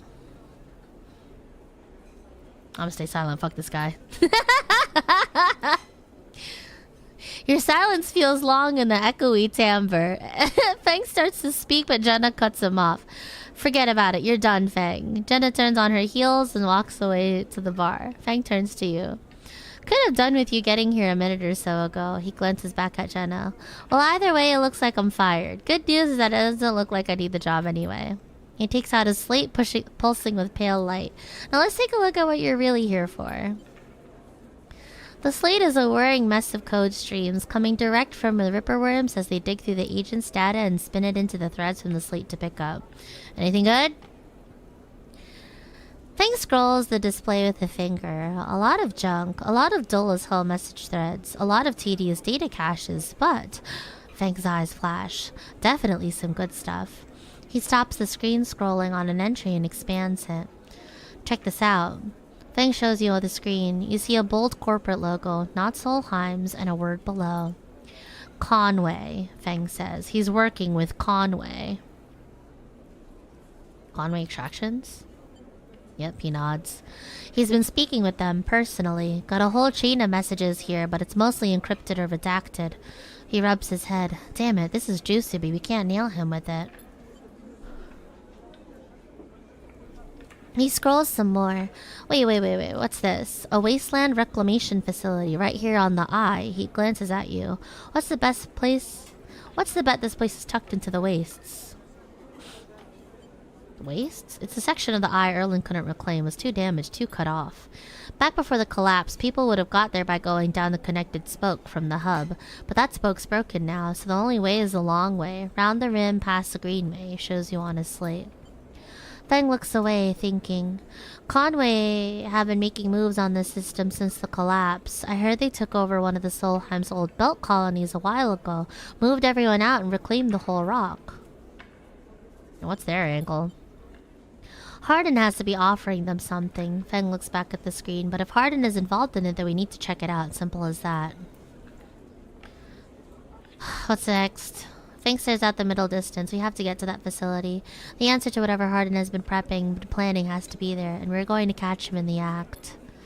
Give me 5, maybe 6 cycles, and then I'll see you on the greenway. I seem to remember there's some old service docks in the outer shell up by the Haifa building. Should be a good place to meet. I'm gonna beat your ass, dude. I haven't forgotten about the tracker of yours either, but I'm going to need to be back in my bag to put a solution together. He turns the slate around to face you, showing a massive scrolling code. I've been working on a fix in my break. Okay, good. Okay, good. So he hasn't forgotten about us, because I was about to say, bitch. What about my goddamn tracker, bro? Sending me on a wild-ass goose chase? Come on, man. So annoying. Whatever.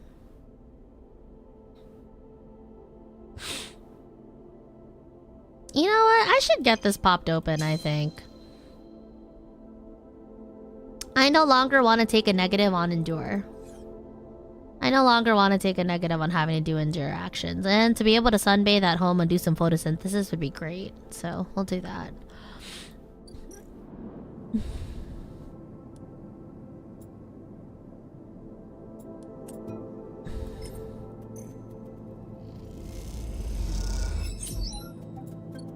Alright,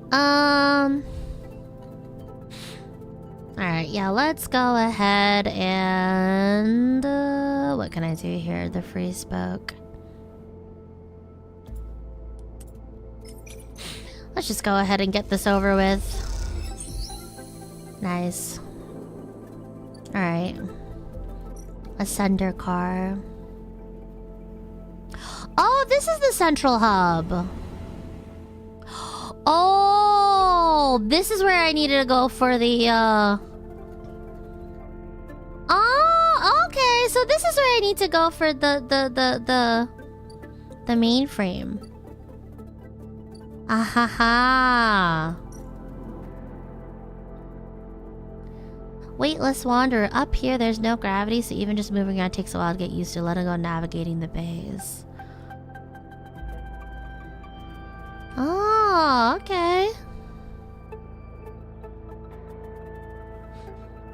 The hub is thronging with spacers from across the surrogate systems. They can be a prickly bunch, but they know the place well. Cool. Okay. Yeah. Alright. Yeah. Fuck it. Nice. Alright. Cool. I think I have to go in here though, no? Access mainframe. The IE-1 mainframe is now mostly disused, Havenash having set up their own master controllers. Navigator thinks Killer is hiding there. Alright. Let's kill off this fucker once and for all. It's time to kill the killer, probably. Oh, here we go. We're in the cloud again. You slip into the cloud as easy as blinking. Navigator is beside you, their sphere casting light into the strange darkness here. This is not how a mainframe should look. A center, a point of connection. The object in front of you is severed, cut off, a rootless, branchless tree. Only the trunk remains. Is Killer even here? Quiet, Navigator hisses, and then you see it, like a blade in the dark. Oh, wow! Blade in the dark, wow. Blade in the dark mentioned, smile. And then you see it like a blade in the dark, an edge slicing through the void. It glides along at a distance and winks out. Then it appears again, elsewhere, gliding once more, searching. It's looking for us. Oh! There it is. Killer, blinded erasure protocol. The moment you make a sound, the edge leaps closer, and you see now, it is not an edge, but the ridge of a long, sharp head like a shark. It glides past, closer now, and you see into the void where its eyes would be, should be. You and Navigator exchange looks, both thinking the same thing. It is blind. Killer crosses between you two, smooth as a razor, then disappears. It flickers back in, further away now, and you move close to Navigator to talk. You saw it too then, Killer has been blinded. Yeah, how? Unclear. This protocol has been running for decades. It's well past its operational limit. Navigator's sons dull as they drop their voice to a whisper. This may give us an advantage over the protocol. You flinch as the silent killer appears closer and glides past you, its empty sockets open wide. Who blinded it though? I'm scared. Why would it be blinded though? Hello? You turn to Navigator and notice something strange. Their orrery of spheres is collapsing. The orbits, usually round and even, are decaying. The spheres are following spiral paths, condescending on a central point. Or condensing. Navigator is noticing it too. They go to shift their position to better direct the spheres, but they cannot. Whatever is drawing the orrery together is holding them in place. They look at you, suddenly desperate, frantic. Get out! You go to speak, but Killer appears between the two of you, gliding through the gap. Navigator freezes and you see them framed in the empty socket. You realize now, if Navigator cannot move, then it is only a matter of time before one of Killer's sweeps bring them directly through Navigator. And time is not a problem for a protocol that has been running for decades! Jesus Christ. You look desperately around for a solution, for a way to extract Navigator from the mainframe, and then you see it. 3 branches, the last 3, thin and spindly, feeding the mainframe a thin diet of power and data. Break these and the mainframe collapses once and for all, severing the connection, shattering the hardware. Whatever it takes, they must be broken. But they are encased in something, a glassy layer of protection. You need to unlock access before snapping them from the mainframe for good. Ah, fuck! You look at Navigator, trying to reassure them without speaking, and then you blink back to reality, the expression of fear and afterimage that slowly fades. You must act quickly. Ah! Ah, no! Shit.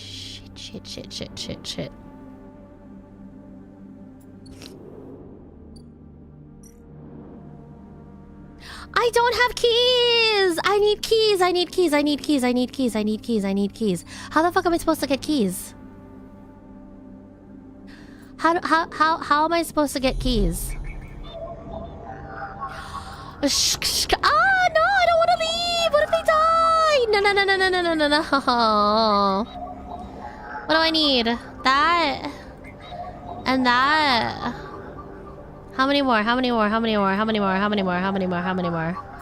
Oh, fuck. I really don't want to leave them here. What if they die in this cycle? Oh, no. I need to sleep. I need to sleep really quickly. And then after that, we save them.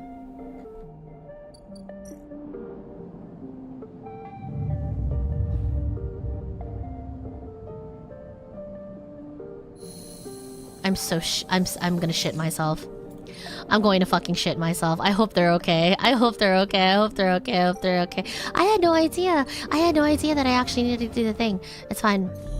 It's fine.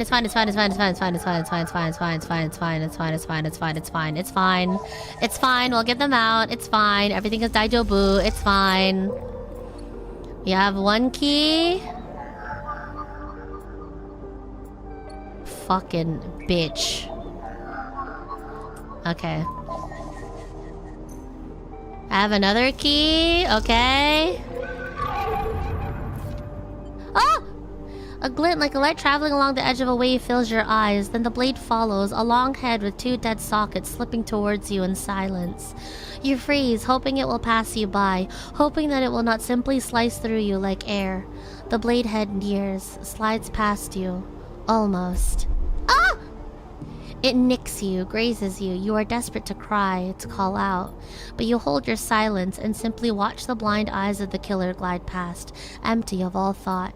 The blade winks into the dark and you are alone again. Now you cry out. Okay, there should be only one killer though, right?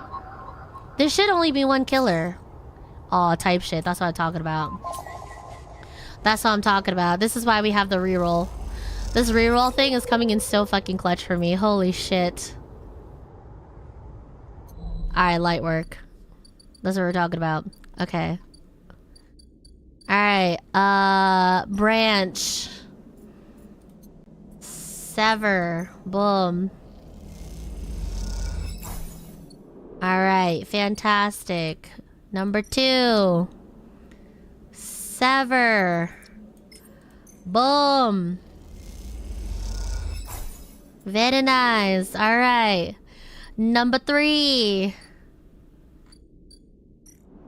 Boom. Sever. Okay. We're good. We're chilling.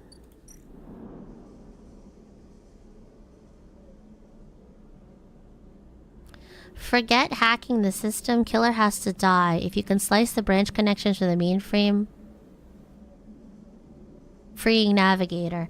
With access to the branch, you could redirect them to form a loop, isolating the mainframe with killer inside, but freeing navigator in theory. The killer protocol can be isolated without being destroyed. A loop of connections would lock it into a closed system. The killer protocol has been running for long enough. Breaking the mainframe's final connections will end the protocol.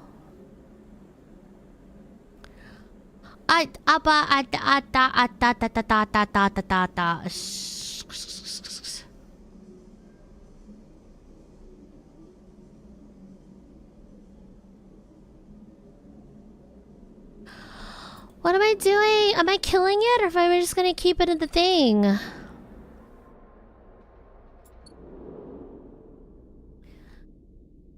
Do I have any good reason? Do I have any good reason to actually keep the killer protocol up? I don't think so.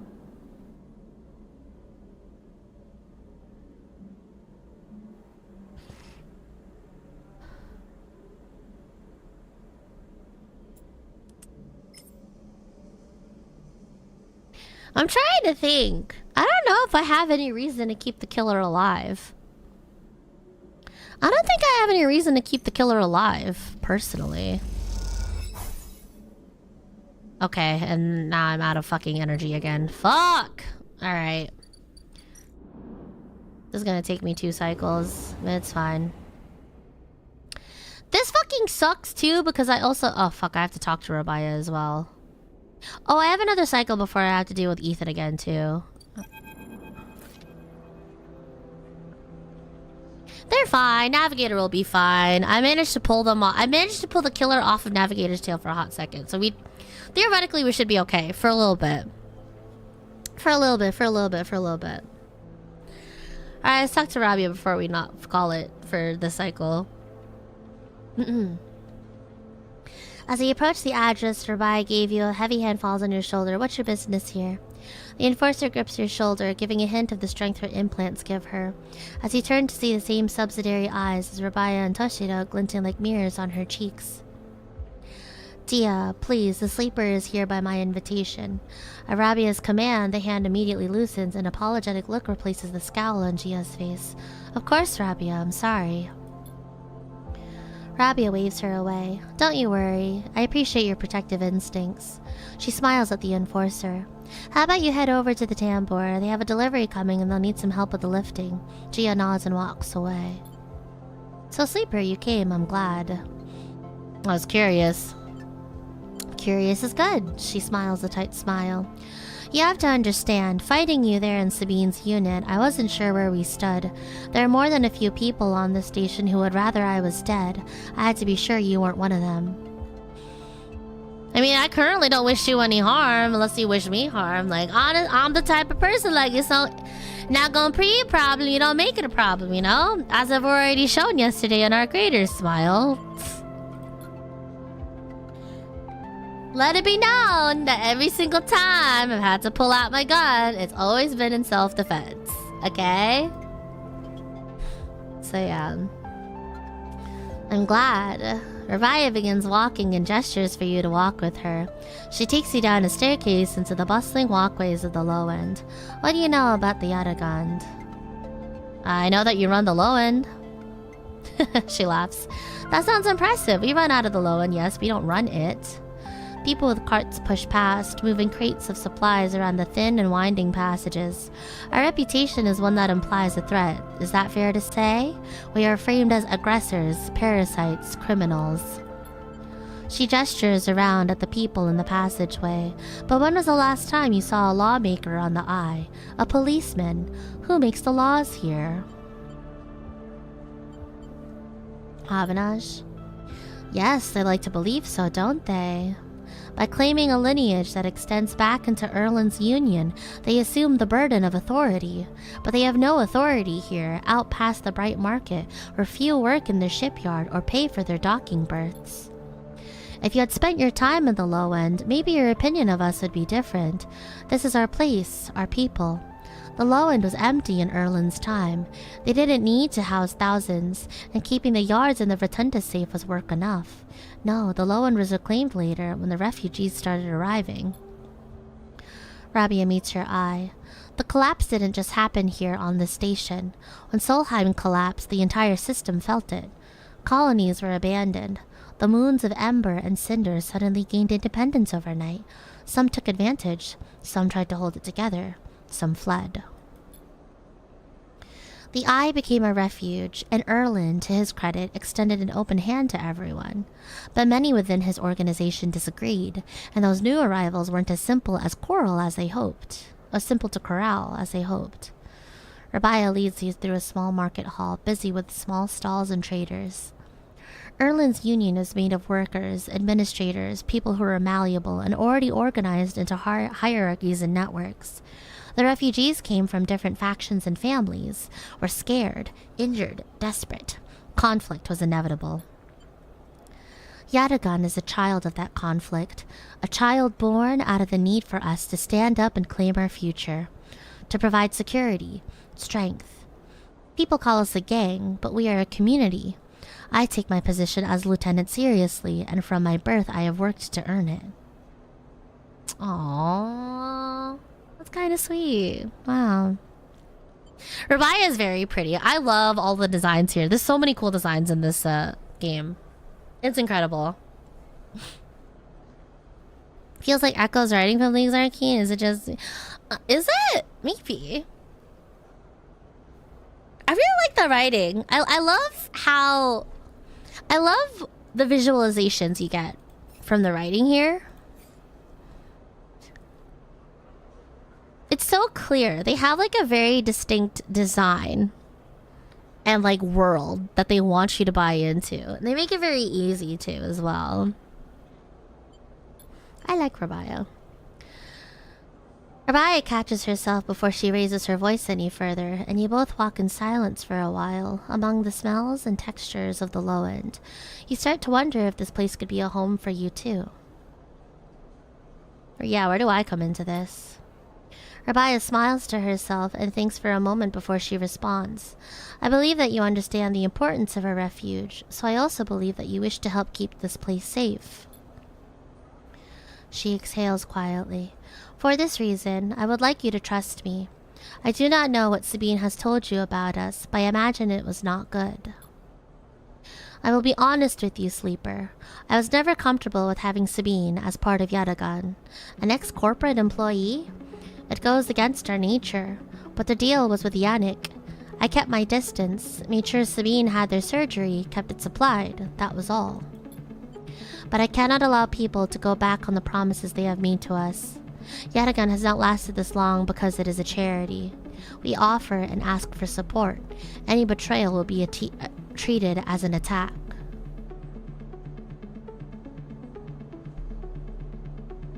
You're trapped desperate. Many on the IR sleeper. I am sorry, but we must ask that our debts are paid in full. Sabine found something.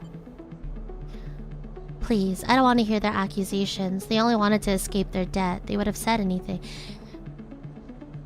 But where are they now to stand behind their claims?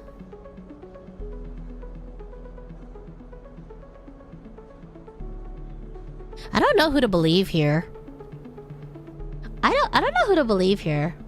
I like to believe her origin story is true. I like to believe the story about Yatagan is true, based off of the fact that we're currently talking with Feng, and Feng was also a refugee kid, or like a kid from one of the current refugees, because he has a bone to pick with the corporate here as well, right? So I don't doubt that. However,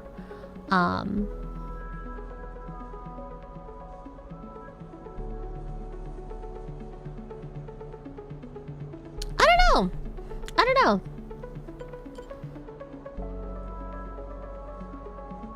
I also still don't know what Sabine's issue is. As will we. You realize that Rabaya has led you in a loop, and together you both come back up a staircase to the walkway where you met. You're free to go, sleeper. I have said what I wish to say. She looks out through the windows of the walkway. I would protect this place with my life as it has protected me. I want to make that clear. She turns back. However, if you too wish to come under its protection, I can help you. Return here if you wish, and there will be tasks for you to complete. You will be able to see Yatagan, to see the low end, with your own eyes, not as others frame us. As for Sabine, she pauses to consider her words. I will not ask you to betray them, but if they contact you again, consider the motivations carefully.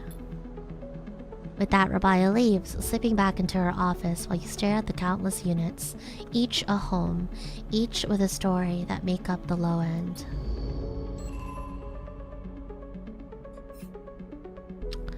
Okay. Okay. Okay.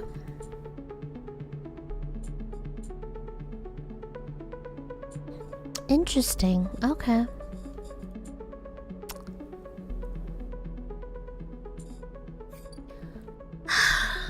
Well, as much as I'd like to believe Rabaya's pretty words, again, it's kind of a sort of thing I have to see for myself. I'm kind of already holed up anyway. Like, I already have my empty container home for now. I mean, yeah, am I living in a container? Is it a bit of a bum spot? Potentially. But like, hey, a home's a home. And also, in the grand scheme of things, I can't really settle down yet until I get this fuck-ass tracker off me. So, I'ma put a pin in it.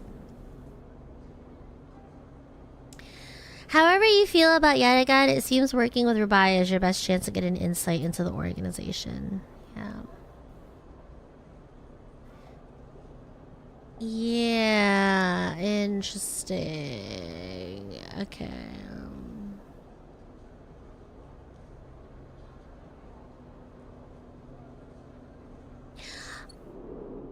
I also don't know if I can truly trust Yatagan, because how are they getting the supply of stabilizers, right? How are they able to fund the Yatagan dispensary, right? And give me the stabilizer that I need to sustain myself. Which, by the way, I'ma stock up on some stabilizer, because something tells me I might lose out on my supply at some point. So we're gonna go ahead. And also, I need one more fucking gear all cap. I want to talk to my favorite, but I haven't had an excuse to talk to my favorite yet, which is kind of pissing me off, honestly.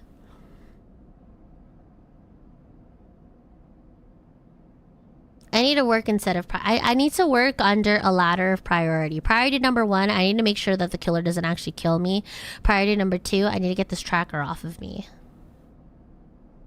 And then I can start thinking about where the fuck I want to settle down. And then I can think about when to settle. Yeah. Probably a good way of going about things. Okay. Alright, let's go back up.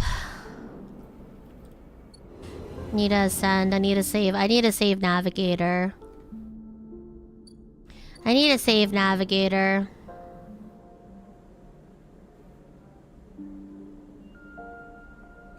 I really don't have any reason to keep him alive, so like... Nice. Killer is dead. We did it. You isolate a clump of thick wires and run your torch through them all. The mainframe shutters. Take that, killer. Yeah. The writing is vivid and a lot of compelling narratives always draw you in. Yeah, it's really great. It's really great. I don't know how many threads you're typically supposed to keep up with, because like... Citizen Sleeper is an RPG, so you're kind of free to like follow whatever threads you want. I feel like most other people would probably focus on particular narratives, but I don't know. Me personally, I like being able to optimize my dice for the day. I like to be able to dabble and hang around people and see what's up, because like, I don't know. Some days, I don't know. Like one thing I really like about this game, right, is that these dice... They're kind of similar to how I feel operating from day to day. Like sometimes you'll be a high roller and you're gonna be on your shit. Sometimes you're gonna roll a bunch of 1 or 2s, and so you might as well fuck around and do something with that 1 to 2 dice level energy, you know? So, yeah, I don't know. It's fun. It's fun. And honestly, it's cool being able to jump around certain parts of the eye and like figure your way around. Much like you're actually living on the eye too, right? Like you, the player. You getting to know the world. Like, I don't know. I think this world is like really charming. And like the narrative is really cool too. But yeah. Anyways, we killed him. Stupid bitch. Motherfucker. I am curious to see what Citizen Sleeper 2 is like. Because even though this first game was like... The mechanics were loosely or like inspired by Blades of the Dark. Apparently in Citizen Sleeper 2, they actually go into the mechanics of the game. Like the original TTRPG that this is based off of. Or at least the system was based off of. But yeah.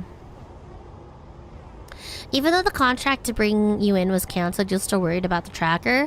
Just because it was cancelled with Ethan doesn't mean they might change their mind. You know, just because the contract was canceled with Ethan, it doesn't mean they might not change their mind and send someone else after us. Like, I don't want people knowing where the fuck I am. It's kind of like with the whole Find My iPhone thing. And my parents were just like, "Can you give us your location?" And I'm just like, "Fuck no."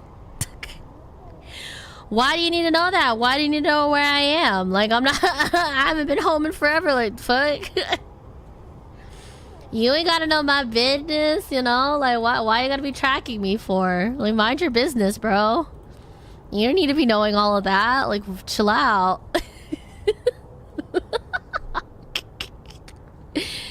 Oh my god. Dude, my fucking Arc Raiders post is popping off on Twitter. I go back and I just see a shit ton more notifications. I'm like, am I finally at the point where I can plug my socials or what? That's too relatable? My fault. My fault. DJ! Oh my goodness. Welcome back with a 60 stream streak. Oh shit. And thank you guys for the hype train too. Oh my god. I hope you guys have been well. What if they want to ask for something? If they want to ask for something, they can just text me. I don't live in the same state as my parents. There's no reason for them to be like, "Hey, can you go out and get something for us?" Like, I am nowhere near in the vicinity. I am nowhere near the vicinity to get whatever the heck they could possibly need. And on the flip side of it, I also have no energy for them being like, "Hey, we noticed your tracker hasn't moved out of this one particular spot. Like, is it broken?" Like, I don't want to have to explain how much I don't go outside, okay? Like... For one reason or another, there's no reason for people to be tracking my location. That's it. Not even my parents, just other people, period. Like, why do you want to know where I am? The only time I've ever given my location to be tracked is if I'm going out to a party or somewhat, or like I'm not, you know, like I'm going out to a new place, or like I'm going out to somewhere like a club or some shit, something or otherwise, and I'll usually share it for like 24 hours. I'm not gonna be there for 24 hours, but if I'm gonna be out and about for a hot second, I'm just be like, hey, can you keep a track of me? And you know, if I don't get home and shit like that, you could like call 911 for me. But aside from that, boundaries. It's literally about boundaries, yeah. To contact you about your warranty. Listen, the day that those fuck ass car warranty guys have my location is the day that I simply just have to run into the forest. That is the day I just have to run into the forest and get completely lost. Just completely drop off the grid. Just completely drop off the grid. I have no need for this. Alright, let's see if Navigator's still alive. As you blink into the cloud, you see the last flicker of life from the mainframe. This vast machine once ran the whole station, span it up, directed and processed the flow of energy, water, and data, fed the lives of thousands of people, and now it is finally dead. Navigator is beside you, and you both watch as the branches flash and twist like forked lightning until they recede and fade. Killer flickers across the scene, blindly flailing as the system breaks down. They thrash as they blink in and out, all around, parts of them disappearing with each return until only the blade-like head remains, and then that too is broken. It all goes dark. Erlin's eye is now without a center, and yet is unmoved by the change. Along the rim, the master control points at Erlin, that Havanaj, that Haifa installed run strong and steady, puppeteering the station from its periphery. Oh. This is a long time coming, says Navigator, drifting faintly around you in a lazy orbit as if to shake off their imprisonment. Killer had been wandering blind for so long. This place was their domain and prison, and they had followed the directives for the many decades they roamed here. They cut the threads of the mainframe, executed its administrator AIs, and then kept slicing. At some point, they cut away their own ability to see, to sense, to taste, to speak. And yet they kept cutting, until only those 3 threads remained from millions that once thrummed here. Only their blindness and chance kept them from making those final 3 fatal cuts. There is a ceaseless violence in the kind of system that creates beings like this.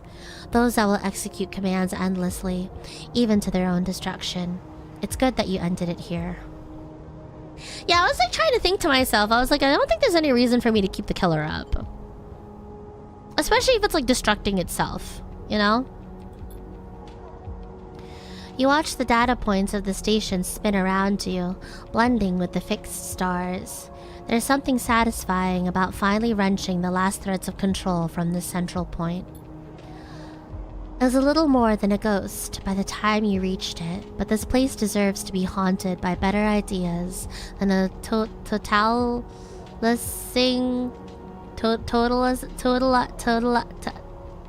don't know, I'm struggling to say this word. Totalizing system of control. The Navigator floats beside you.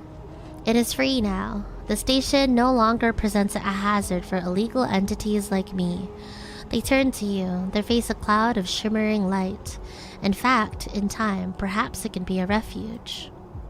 A refuge. That sounds like something of value, something worth building. A dark shape passes across your vision, a distant curve of something like smoke or oil, a fluid, shifting tank of total darkness. The Greenway, says Navigator, following your line of sight. It was cut off at the moment of the collapse, so hunter or killer could never reach it.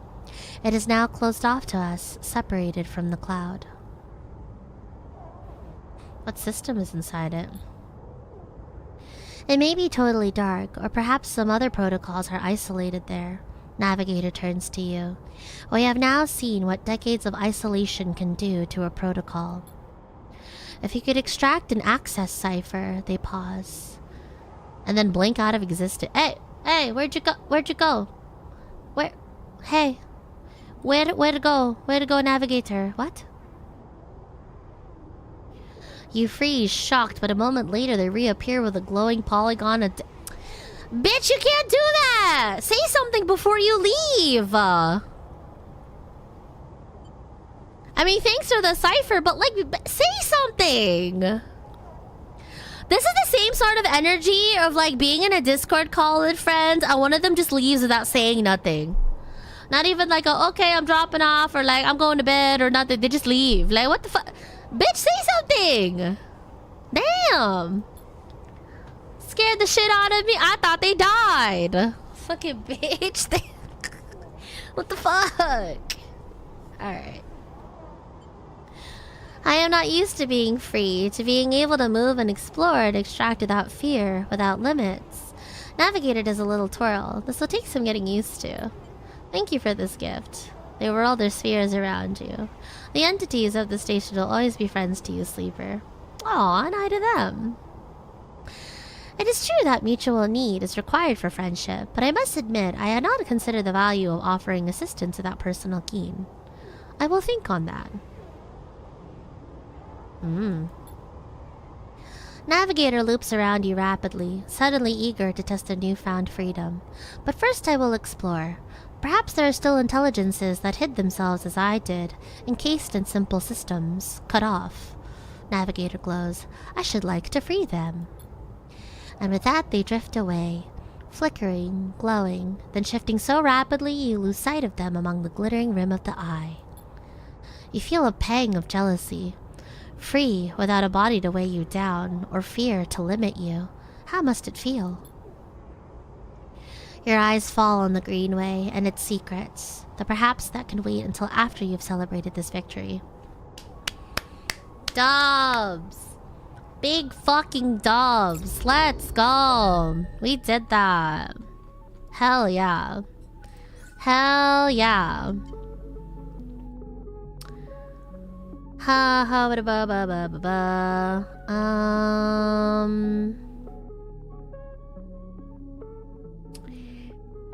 I think I already unlocked Icebreaker. I wonder, do I get any more?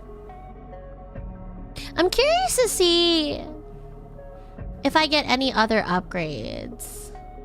I could choose to max out interface, like if I complete one more drive. And drive is basically like a story. Like little mini stories that you progress. And the more drives you progress, each drive you progress or finish will give you one upgrade point. So basically this is all the mini arcs you can follow along the eye. Like, it might just be better to like try to get +2, because these +2s will help my will help give me just better likelihoods of things working out in my favor. So it might just be better to like fully upgrade this. I don't know. I'm thinking if I want to, I think I should probably max out interface for sure. Because just being able to like hack into things, period, and get double the resources for it is nice. And money too. The fact that anytime I hack anything I get money for it is great. And then I don't know if I want to do Intuit or Engage next. Engage is kind of fun though. Engage has honestly helped me get some crazy shit going, so I don't know. I kind of like the idea of being able to photosynthesize though. Sunbathed dice action allows energy recovery at home.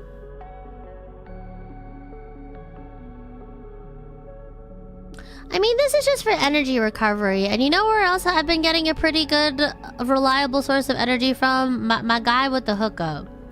My guy with the noodle hookup. My boy over here. Emphasis stall. He got me with the street food, so I'm not really that hungry for energy. This should be fine. That's not around.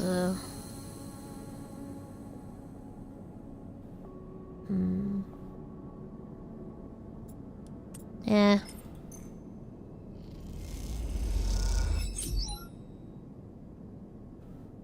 Might as well get some money. I should get the shipyard opened up. I don't want to. Or rather, it's not a priority, but like, I probably should.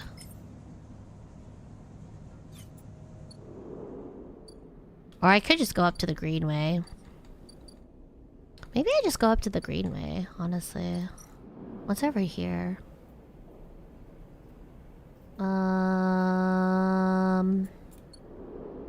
Deal with that later. I'm gonna have to do something with that Solheim hive mind. I know I am, but I'm gonna put it off for now. Service stock. I have 4 more cycles before I have to meet Fang. Who's a bitch gotta talk to in order to get some mushrooms going? Because I need these caps. I want these mushroom caps.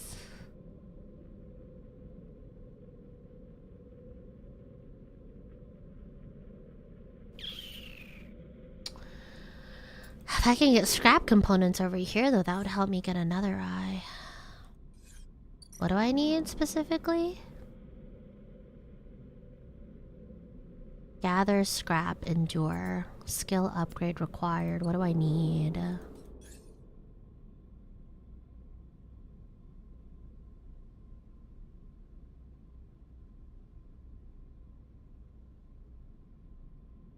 Bitch, I wanna see what's up. I wanna see what's up.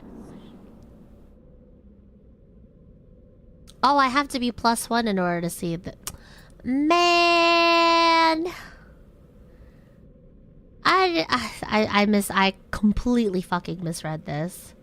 I completely misread that. I need to get up to here in order to unlock it. So I need 1 more point. Scrap is good money too, so it's not the worst thing. But like, man, fuck it. I gotta put that in the interface. Fuck you. Whatever. Okay. I'm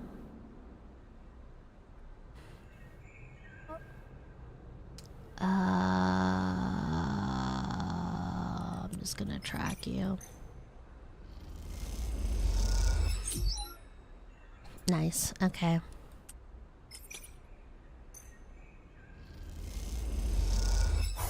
Yes. Nice. Alright, whatever. Back on the grind, I guess. I miss Emphas! I want to talk to him! I should just pop this thing open already. I just need to join the commune so that way I can get access to gear all caps. And the Masatake mushrooms too, because apparently I can like... Apparently I might be able to sell that for even more money. Cause like, why... Not wrong button. Why are you charging me 240 cryo for a ship mind? In this economy? Like, whatever fucking data is supposed to be in this core, that shit better be juicy as hell, dog. Cause like, 240? 240 cryo in this economy. You got me fucked up, dog.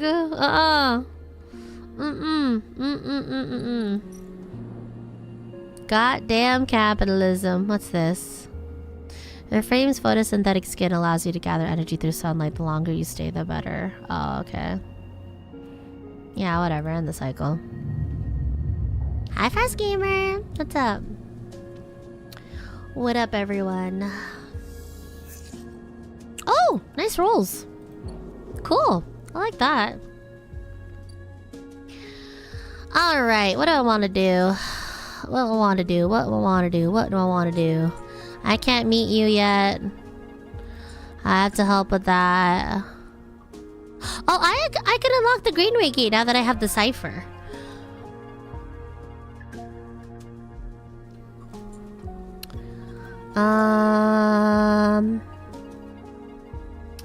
This is an end game thing, so I'll come back to that.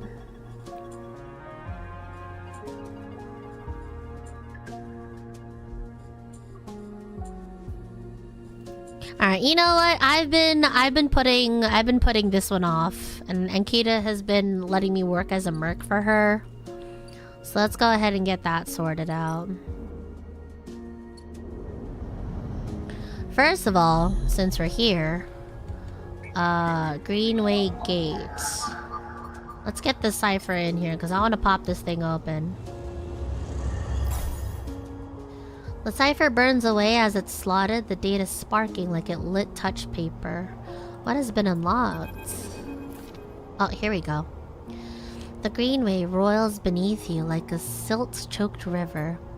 If what Navigator said was true, then no one has accessed these networks since the collapse. The Hunter and Killer protocols have never set foot here, never cleared out the intelligences and systems. Alright. Taking bets. Taking bets. What if all of the intelligent life forms we meet here are like... What if they're all high out of their minds? I have a feeling with watching how degradation and isolation affected the systems in the main mainframe, right? Watching that affect them, and now that they're over here at the Greenway, and then a lot of the Greenway has a lot of like the hippie shit and the greenery and the nature and stuff, like I feel like we're gonna be running into intelligence and gonna be high as fuck. Thoughts? Maybe. Either that or everything is rotted and just dead, because like why am I looking at a massive like just black sludge, silt, darkness? I don't know. Came back because I heard Mima, you have a problem. What the fuck? Oh, hope SF6 is doing well for you. How much you putting up? I need some money. No, stop it. Get some help. So why then, you wonder, does it look so dark? Is it just that the bit rot has set in?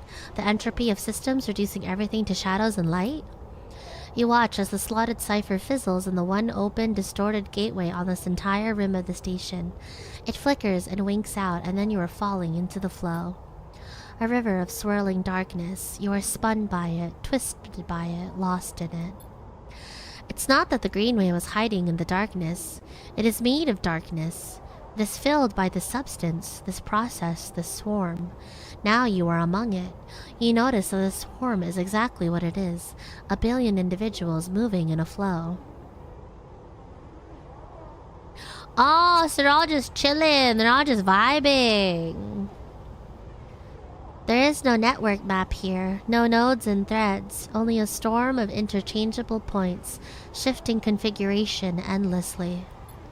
Then you see them. A figure turned away. The only bright spot in the dark river. You push closer through the storm. The Cardinal! Ingrown Farm Administrator. Hello, nice to meet you. It's a really cool design. They are facing away. At least, you think so. They are so fractured, so overgrown that it is hard to tell. Even from this distance you can see their flesh is moving, flowing. You watch, silent, as they stoop and reach down. In their hand is a dark shape, and with twisted fingers they press it down into the loam of data beneath them, pushing it through this trembling soil. Then they move away, go a little further, and repeat the process, as if they were sowing a field. You push forward, but somehow, despite their slow and deliberate speed, they move faster, and then they quickly fade into the storm. You reach the point where they planted the object and look down. There it is, a glassy, shifting polygon with something inside. You reach down and pick it up. It's cold, but it thrums with energy. You look towards the path of the figure, but they are long gone. You blink out of the cloud, back to the leaves and the dappled light of the Greenway. You hold a seed in your hand. I got a seed in my hand! So there is no network here. It's literally just like a stream of data, just vibing.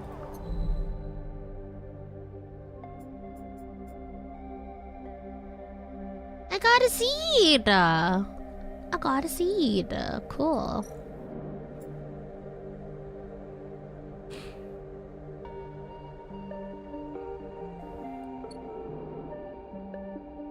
Alright, I'd like to map the Greenway.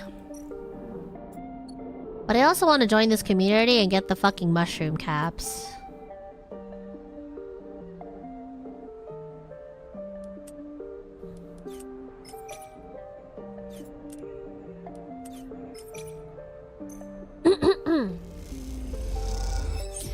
I think if I get into the Haifa commune, they'll probably have a place for me to be able to plant the seed. Because I currently don't have a place to plant it at the moment. You know? Nice. Alright, come out here, fucker.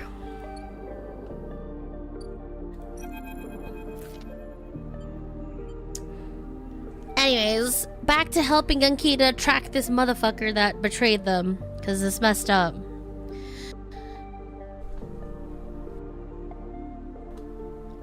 The trail ahead extends deep into an overgrown section of the Greenway.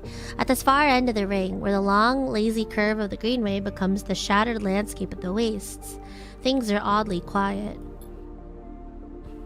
Ahead stands a vast farm stack, broken from its axis by rust or force, and lying amongst the overgrown landscape like an ancient temple. It's stained with moss and algae, flows of green running out from its broken tanks like a frozen brackish tide. This is where Ashton is hiding, you're pretty sure. All your intuition points to the shadows beneath this collapsed superstructure. You roll the comm headset Ankita gave you in your palm.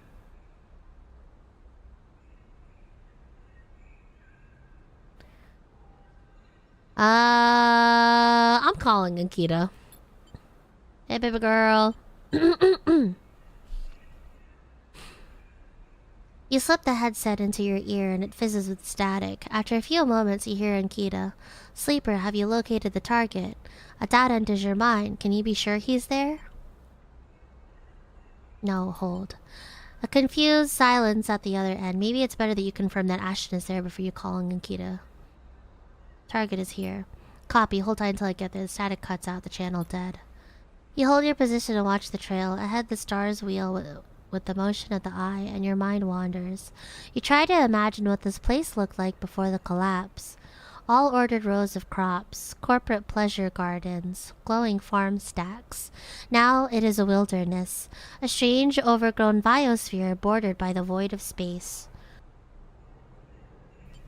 You smile. Despite everything, it seems like an improvement. Sleeper, Ankita hiss brings you out of your reverie. He is in the collapsed stack? I think so. She gives you a look. You better be right. Well, there's no way I'm following that trail. If he's up in there, he'll have eyes on that for sure. He glances across the landscape. Let's keep to the undergrowth, work our way around. She heads off towards the central spine of the Greenway, with you following close behind. It's slow going there, where the overgrowth meets the metal wall, but it's so concealed that you can barely see the glass roof high above.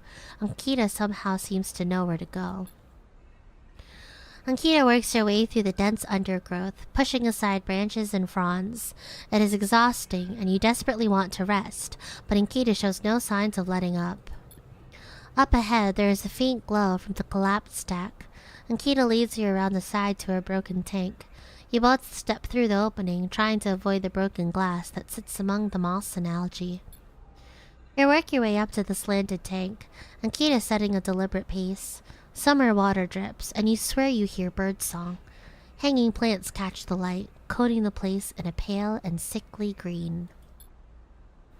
She reaches the edge of the tank, where it meets the central drum, and holds up a hand for you to stop. You inch forward and look over the edge. The vast drum is like a cistern, with plants growing on all sides, and wet mossy islands at its base. It is beautiful, and for a moment you can't see anything but tones of green. Honestly, I think being able to see greenery, especially out in space like this, it's probably super refreshing. It's a little bit worrying because all the broken glass and stuff like that, but like, I don't know. Me personally, I fuck with like the whole reclaimed by nature sort of aesthetic. I don't know. Like, high key, half of the reasons why I like post-apocalyptic settings is because sometimes it's cool to see the places where nature tries to reclaim the urban side of things, you know? I don't know. I think it's really nice. It's really cool. Like, no matter what sort of nonsense that humans or society or, like, you know, urban things can take. And to be fair, I'll fuck with the urban, like, steampunk aesthetic too. Well, not really steampunk, but just like urban sort of like vibes. Obviously, with how I like cyberpunk and stuff like that. But I don't know, like the whole overgrown greenery and like animals running around and stuff, and I don't know, it's a really cool aesthetic. Good morning, Azim. Yeah, like Last of Us vibes. Yeah, 100%. Like, the two that I can think of is like that one city with all the overgrown nature on it in Near Automata. Like that part of the city right before you go to the desert area, and The Last of Us. Seeing all the greenery and the moss over all of like the dilapidated buildings and stuff. Like, I don't know, I've always been a fan of that sort of aesthetic.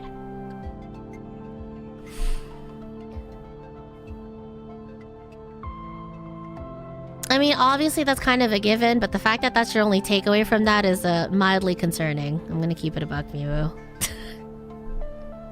Yeah, I don't know. I also really like that the writing, like, I don't know. This is another reason why I love the writing in this game so much. Like, it's so clear. It gives you such clear depictions of what they're trying to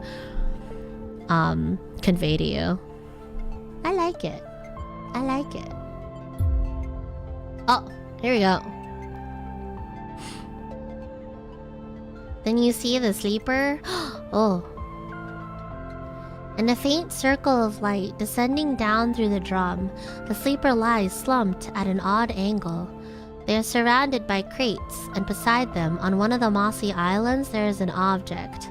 A cylinder set on the tarp. It's connected to the sleeper's head. You flinch. Oh. Oh. Huh? Are they one of the others? One of the ones that escaped with you?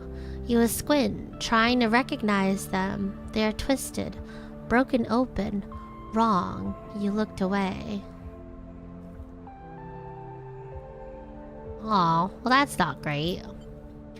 Ankita doesn't look at you. She doesn't look at the sleeper. She fixes her eyes on the object. That's Amber's ship mine, she says, and you suddenly recognize the cylinder. Wait. You turn to Ankita to speak, but she is already gone. She drops off the edge of the tank and lands on one of the mossy islands, her armor letting out a hiss as it absorbs the impact.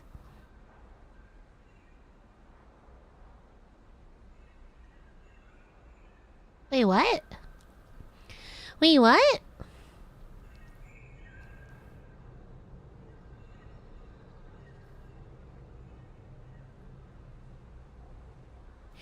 Ooh, I'm confused. I'm confused. Wait, what happened? What happened to her or them? So they obviously got fucked. Like their shit got rocked.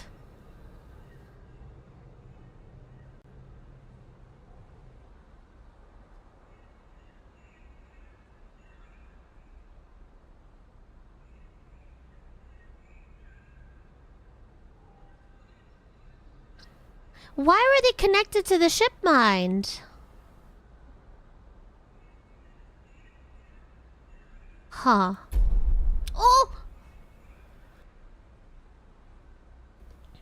Oh fuck, what happened? The shot hits her shoulder piece, the ceramic armor cracking but holding as she braces into the impact. Then she launches herself forward, the now activated armor launching her across the drum. Another shot goes wide before she reaches the cover of the crates beside the sleeper. Shit. Shit, you hear a shout from one of the tanks high on the far walls, and Kita reaches over and wraps a hand around the thick connection between the ship mind and the sleeper. The fuck is she doing? You better come down here, I'll rip this right out of your head, she screams at the wall of tanks. You shiver at the suggestion. You stop that. Quiet, sleeper, and Kita shouts. A shot rips through the moss beside you, filling your vision with green. The shooter must be somewhere on the other side of the tank.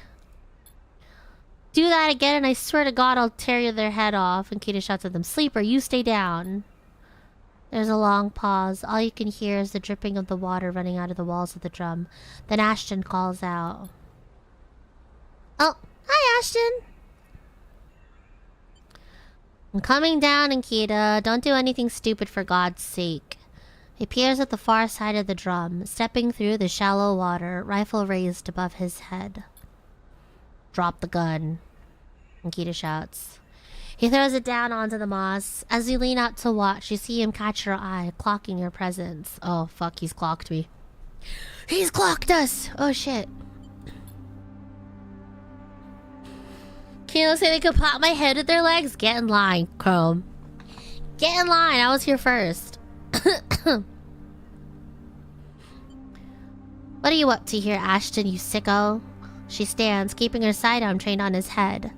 You ripped my ship mind for what? Some freakish experiment?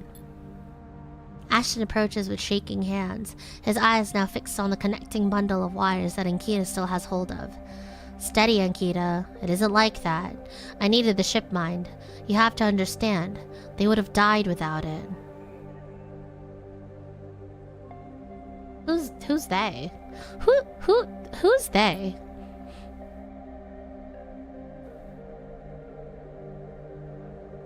What are you talking about? I don't give a shit why you ripped my ship mind and crippled my ship. I should put you down right now. She tightens her grip on the connection. Typical of you, Ankita. No curiosity. Ashton smiles shakily.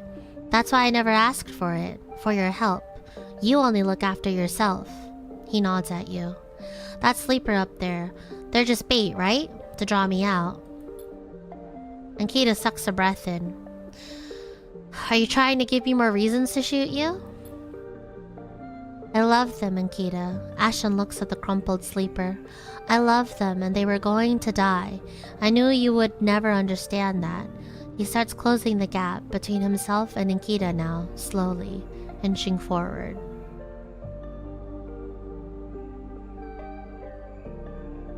Wait, it just occurred to me that that's the thing that was connected to the ship mind.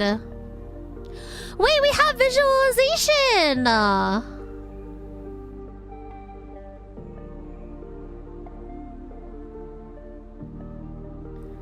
Wait!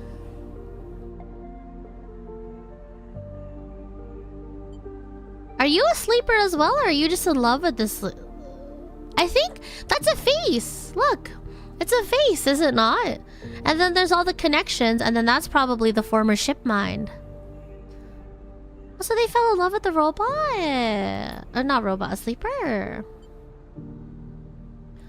Don't do that, Ashton. Ankita Stars, don't do that. Let the wires go, Ankita. Let us go. If you don't, get out of my way. He inches closer, please. I can't let you take it, Ashton. Ankita hardens her stare. You stole it from me. You left me for dead. She shakes her head. You think I'm going to trust you after all that?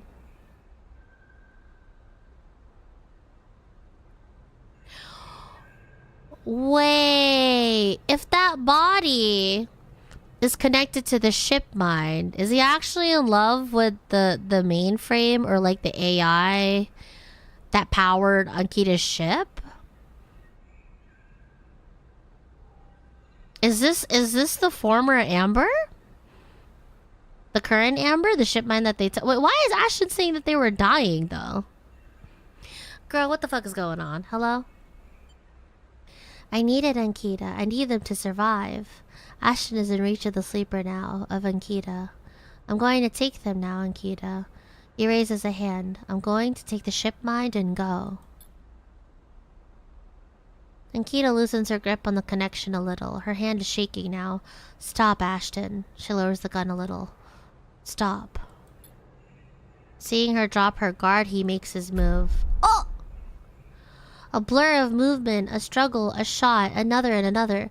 Recoil back behind the edge as they ricochet around the inside of the drum, the sound deafening you. When you crawl back to the edge, Ashton is bleeding into the water, the red and the green. And Kita is standing at the center of the drum, the severed connection in her hand. The water drips endlessly. Drip after drip after drip.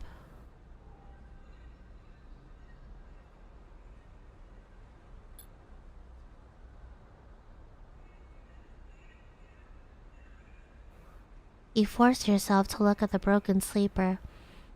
There's no sign of life, of humanity. They are just another broken object among other broken objects, while all around, living things grow and thrive.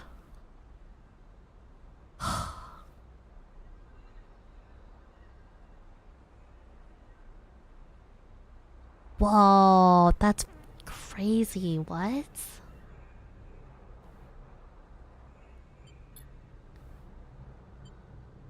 And Kita finally looks back up at you, tears in her eyes. She begins to say something that might be sorry, but you're already gone.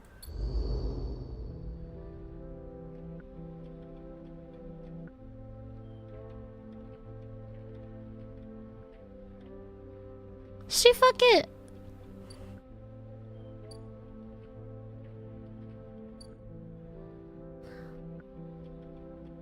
So...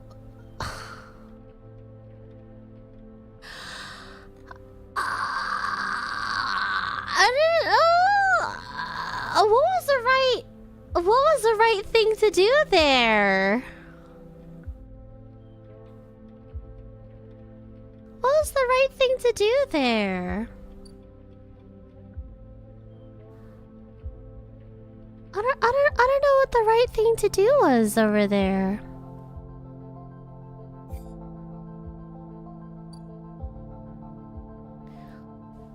So like, what happened?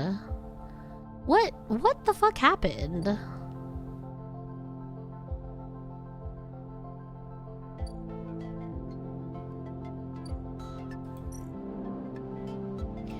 So Ashton took the ship mind in order to keep their sleeper lover alive.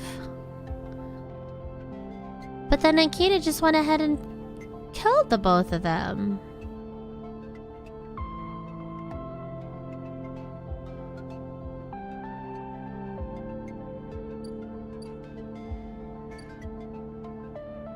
I can't even talk to her on this side. Her ship's not even here. Her ship is right over there, but I can't access it.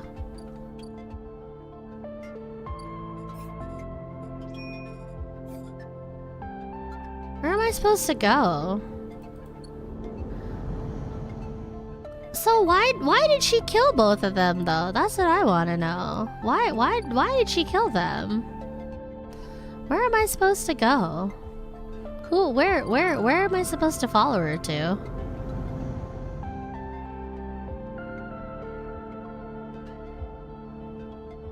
Girl, I don't see it.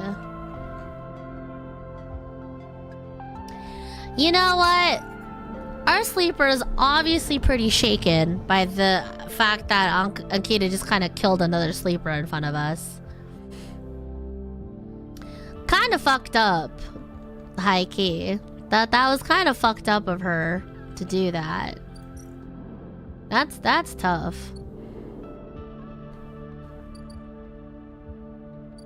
Yeah, I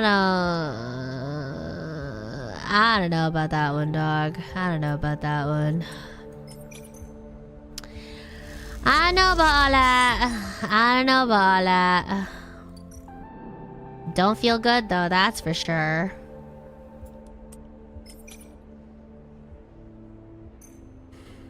Damn, that's tough. That's kind of crazy. Hi, Swander! Oh, what's this? Farm stacks? Barter for food. The farming collective who control the stacks don't like to sell their food piecemeal, but for the right price they'll let it go.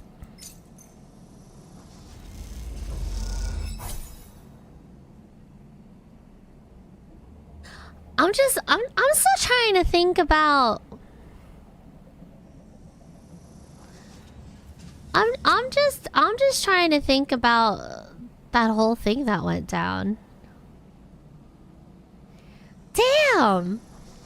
That was some crazy setup. That was some crazy fucking setup. They take you into like the most grown places just to put that against the death within all of that life around them. That's fucked. And how quickly Ankita like put an end to that too. Like what?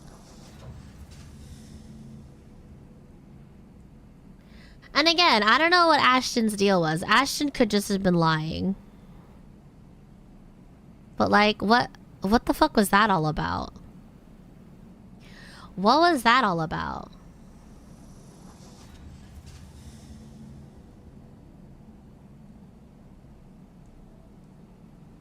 So confused. I'm so confused. I'm so confused. Well, anyways, I'm all out of energy for today, so we're just gonna have to go back, I guess. There's not really much that we could have done. I feel like that was just something we happened to stumble upon, and now we're both traumatized. Now we both got traumatized there. Great. That was wow. Yeah, that was the time. Well, I'm out of dice, so we're just gonna call it for today, I suppose.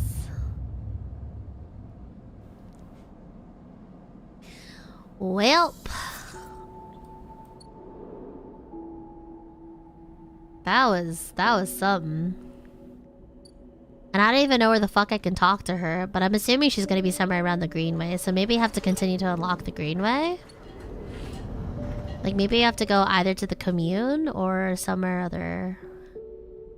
some sort of other place. What's up here? Oh, this is the ship! Ankita is away. Amber is docked here at the rickety old jetty, but she's sealed up. A note says, "Sleeper, stay. I'll be ready soon." Okay, sure. Alright, sure. Yeah, whatever. Alright.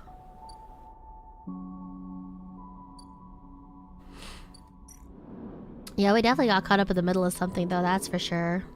Damn. Okay, well, anyways, let's go ahead and get this shit up.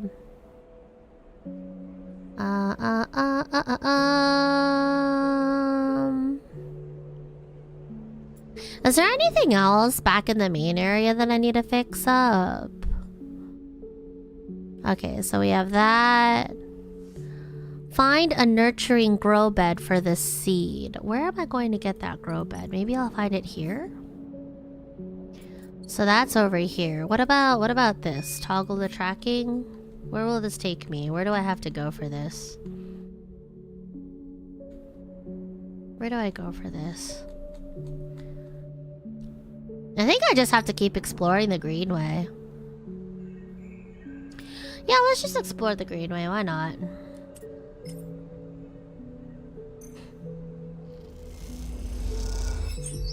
Nice. Cool. Oh, shit. No.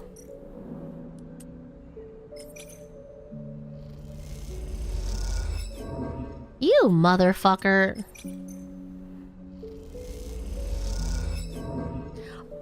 Hello? Hello? That did fucking nothing for me. Wait, hold on a second.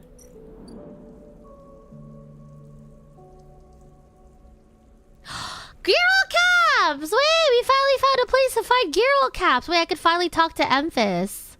Oh, fuck yeah.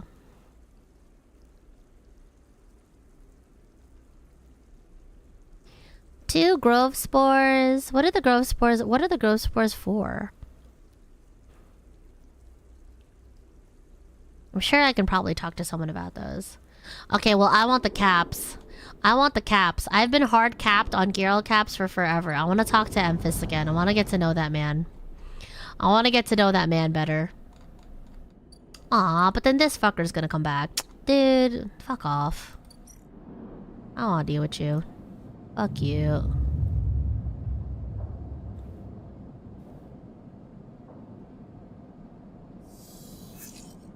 Oh, nice rolls.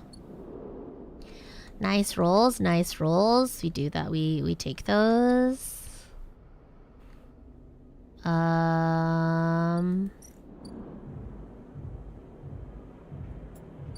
Apparently I don't have to see him yet. Probably gonna have to see a couple of other people though at the Greenway. Probably. Alright. Give me girl caps. Let's freaking go. Alright. I think there's someone else I also have to get the caps for, but I'll wait for that. That's Fang. This is Ankita. Let's go talk to Emphas! Let's go talk to Emphas. What we dealt with right now recently was super fucking heavy. So you know what would be a sight for sore eyes and for my starving ass stomach? This guy. Ah, beautiful. Alright. Hello, good sir. I have the girls for you. Yippee! It took me a while, but I'm here. Finally here, dog. I'm finally here. Can I talk to you now? Ah! Fuck. Emphas is working on gathering the ingredients and preparing the mushrooms. He doesn't like to rush these things. I have to wait 3 cycles for you? Ugh, fine. Fine, just because I love you so much. I have such a soft spot for Emphas because when I was first here on the eye and I was down on my luck and I was hungry and I was literally about to die and I had to come to terms with like getting attacked and shit, this motherfucker was the only dude. This is the only dude that actually like heard me out and gave me free food and gave me the will to continue on. So I have a particular fondness for this guy. So I'm gonna let him cook, but also I'm trying to try out the new mushroom recipe, please. What can I do in the meantime though? That's what I want to know. I should also probably pop open the low ender as well. But like, I don't know, I feel like I'm already juggling a shit ton of things. You know, in terms of keeping up with the lighthearted stuff, let's go ahead and continue to help Tala. Yeah, let's help Tala out. Let's help Tala out. Let's help Tala out. Alright. And then let's just go bedge. You just go back bedge and let's deal with the horse shit. That's going to be Ethan.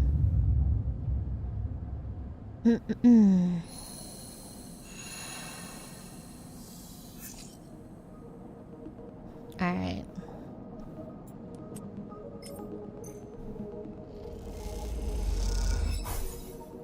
Alright, cool. Excuse me? Are you good, bro? Wait, hold on. This blood got fucked up. You miss me? Ethan smiles a ragged smile at you, no? You look at him. He's paler than usual, hunched. He's sporting a black eye and more than a few cycles of beard growth. That's no way to greet an old friend. Friend? Bitch! Since when were we friends with you? Well, colleague? He smiles weakly. This is big, really big stuff. About you. He seems more jittery than usual, on edge. You remember now how SNRP canceled the contract on you? The contract I was going to collect? I remember. Well, I'm guessing you're pretty happy about that shit. Overjoyed. Me? I lost everything, but let's not worry about that, he smiled sarcastically. So what did you think? That was it? I was just glad to be done with your ass. Oh, the feeling was mutual. Except, Ethan leaves a dramatic pause. What if old SNRP gave the bounty to someone else? Someone who's even more of a shithead than yours truly. Oh my god. He smiles darkly. What a disaster that would be. Who? Ethan grins. That's the question, isn't it? He fishes around his pocket for a slip of paper.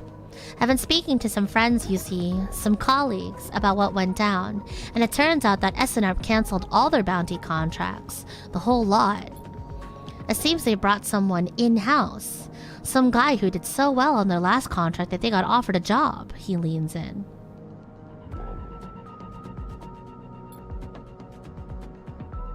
Apparently he made a hit on this ship called the Winter Wonderland or something. It was smuggling sleepers out from under SNRP's big corporate nose. He killed the crew and blew the ship. Ethan whistles. They called in Hemwick or Maywick or something. He gives up looking for the paper. I forget. Wait, when we initially came onto the ship, we were talking about the Winter Light. Oh, there was a ship something like it. What? Why are you telling me this? Because I'm your friend, Ethan says, looking you in the eye, and friends help each other out. A friend is a very strong term for this guy. Does he understand? Does this guy understand the true meaning of the word friend? Because I personally wouldn't call him a friend. I don't think friends would, like, make me pay high as fuck tabs. And then also, like... I don't know. I don't think friends would do all that shit for me, low key. They wouldn't make me pay crazy ass tabs at the bar unless I was drinking with them, nor would they have a gun to my head.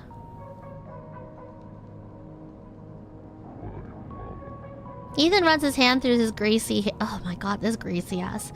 Given this new information I brought to light, it seems like you're in need of protection. Bitch, I ain't paying you anything. Easy, I'll get to that. He looks down the corridor. I, meanwhile, am in need of assistance in kind. It turns out I upset some people at the compressor the last time we were there. The owners. And they say they'll space me unless I work off the debt. Okay, so... Okay. Seems they are that kind of businessmen, he grimaces. I would pay them, but... He shrugs and turns his jacket pockets inside out in a mime of poverty. He looks pitiable, even more so for his clownish acting. Okay, bitch, so work it off. The fuck? Yeah, that's pretty fucking presumptuous of it. Like, what? This whole place reeks of an environment that screams enemies today, friends tomorrow. I mean, like, yeah. Listen, I kind of already have that storyline going with the Yatagun agents, okay? The Yatagun kind of... Like, if we're talking about enemies today, friends tomorrow, I feel like I'm already in that business of the Yatagun. I kind of don't need it with this man, you know? I don't really need his protection. I'm already potentially hooked up under protection. And like a place to live. I'm good. I'm good, and Lord, I definitely don't have enough cryo to give around, so like... I don't know what he's on about. Work it off, dog. You should be glad the anger rising in him now, that I came here and told you this. You think anyone is looking out for you? You're a contract and deem on that list. See, that's where you're fucking real... See, this is where your real colors show. Ethan rubs his temples. I'm sorry, he hisses. I'm sorry for being a shit and trying to kill you and whacking that thick skull of yours, he sighs.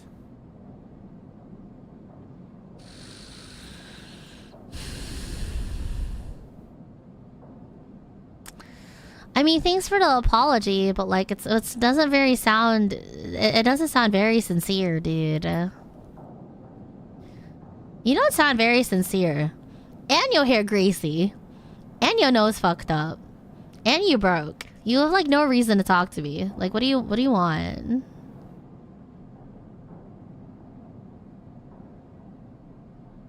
I'm trying to debate how guilty I would feel if I found his dead body in a ditch somewhere. But not that guilty, I don't think. I should have more guilty because I cherish life for most people. But some people gotta go, man. I don't know about this one.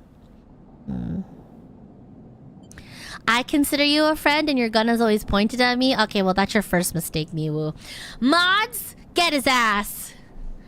Torshit. You think I want to go up against this guy? But us, he jabs a finger between the two of you. We don't have a choice. So you keep me from getting killed, and I'll do the same for you. You can help each other. A straight 50-50 deal. He looks at you. I'm not asking for a favor.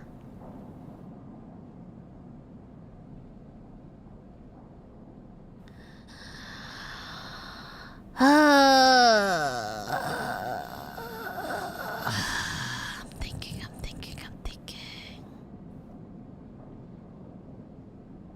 I don't want to work with you, is the thing. I don't want to work this man. I have no reason to work with this man. I don't need his protection. Maybe I do. I don't know. If he could keep the SNR goons off my back, then that's fine. If he could keep those losers off of my back, then maybe. But I don't like him very much, so I'm just gonna be allowed to think about it. I'm at the compressor every cycle working. He pauses. Just think about Maywick. Think about that cold-eyed SNR shit on the way here from the core system. He smiles. That should give you the motivation you need. I don't think Ethan understands that he is not in the position of power here. Like, I have people to turn to if I really need protection, dog. If not, I can just protect myself, maybe. Ethan swaggers off down the corridor, throwing his jacket over his shoulder. Can't wait to be working with you, he shouts. Well, at least he gave me fucking drive completion.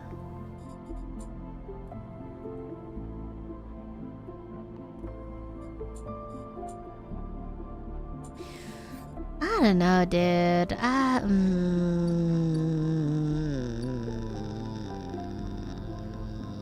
don't really trust that man. I really don't trust that man at all.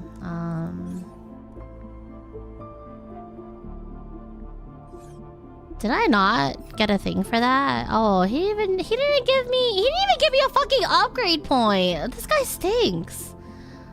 Whatever. Okay. What do I need? What do I need to do? I'm trying to think. That's a ship that's not here yet. That's a ship that's not here yet.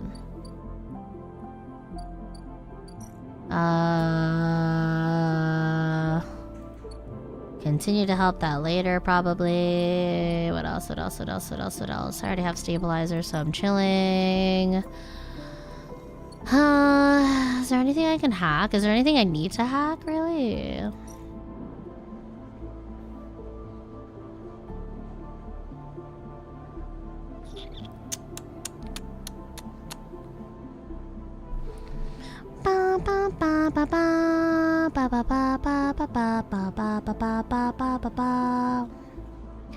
You know what? Give me scrap components. Might as well.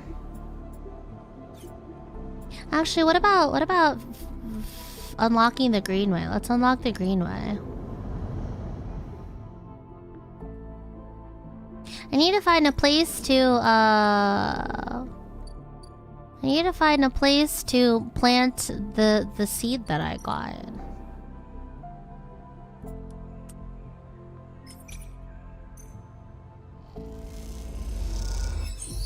Thank you. Jesus Christ. Aviary. Clear overgrowth. Once a corporate garden for impressing guests with gene-tweaked birds, now this chamber is a mess of overgrowth. You can change that. Cut away the choking vines, stop the rot, and this place can be turned back into a garden of sorts. Ah! I could clear this place. I could clear this place, and then I could plant the seed. Yeah, let's do it. Let's do it. Yeah. 1, 2, 3, 4, 5, 6, 7, 8, 9. Okay, so I need to clear it 3 more times. Yeah. Who the fuck are you? Oh shit, I forgot Feng is here. Alright. Okay, well, that was a really nice interlude. Back into the thick of it with this guy and his nonsense, and then Ankita with that, you know, inflicting trauma on me. Here we go. How are you enjoying the game so far? Alco found it for me last year, but I wasn't sure if I would enjoy it. How is it? I like it. I like it a lot. I think it's great. If you enjoy RPGs with like really immersive writing, and all the characters are really cool. I love the whole world building aspect that it has. I also like the sort of system that they've had that is inspired off of Blades in the Dark. Yeah, I really like it. It's really chill. There's a lot of interesting storylines going on. And this design is crazy. Like, this design is cool as hell. Like, this is the sort of character that I'm playing, but you have an option to play out of like 3 starter characters. But I like it. I'm quite enjoying myself. There's a lot of cool storylines and like threads to follow. It's really nice and low key. Alright, let's see what this guy's up to. Hello, sir. Oh, hey, you have a console on you. When you enter the service dock, Fang is already set up, crouched among stacks of equipment. He's leaning over a terminal bathed in a blue glow. He looks totally at home. Oh, shit. Alright. Aight, thanks. Yeah, of course. I hope you're enjoying your Saturday. If you want something low-key and something with incredible writing and design to like play around with, I would recommend this game. And then I hear that the sequel builds upon its mechanics even more. I'm curious to see if I'll actually get to the sequel, but so far I'm really enjoying the first game. Yeah. So hello everyone. Are they on the road to 5 mil? Kind of, sort of thing. Kind of. I'm trying to get the berries. I'm trying to finish out my berries. I might drop off and play Ark at some point, but I'm just really enjoying progressing these plot lines. Yeah. Yeah, you're welcome to stick around. I'm kind of like further along though in my playthrough, but yeah. I would start playing this game first, and then if you end up liking it, probably go with the sequel, because I've heard good stuff about the sequel too. But yeah. Anyways, what's up with this dude? Sleeper, what do you think? Turns out not everyone in Havanage is set against me. A couple of my old systems pals managed to ship me some of my old gear. He gestures at the pile of blinking hardware. Oh, the mess is here! Fang laughs. Don't question the process, Sleeper. Alright, any updates? Fang beckons you over. He has a set of scans of the waste of his terminal. Oh, another thing I like to say... This soundtrack is really nice. Not only are the designs cool, and I love the systems and stuff, this soundtrack is also... pretty sublime, I would say. Yeah. Let's see. He has a set of scans of the weights on his terminal with heat maps of activity overlaid. A chunk of the derelict rim is blotchy with bright red and orange marks. Does this look like a wasteland to you? Fang shakes his head. There's hundreds of Conway machines out there, all lined up in concealed hangars, and a whole underground facility to support them. Hardin has got a crew out there putting them together. They must have shipped them in piece by piece through the shipyard, ready to assemble out here. Why? They're planning something. No one needs hundreds of heavy-duty reclamation drones to run this kind of operation.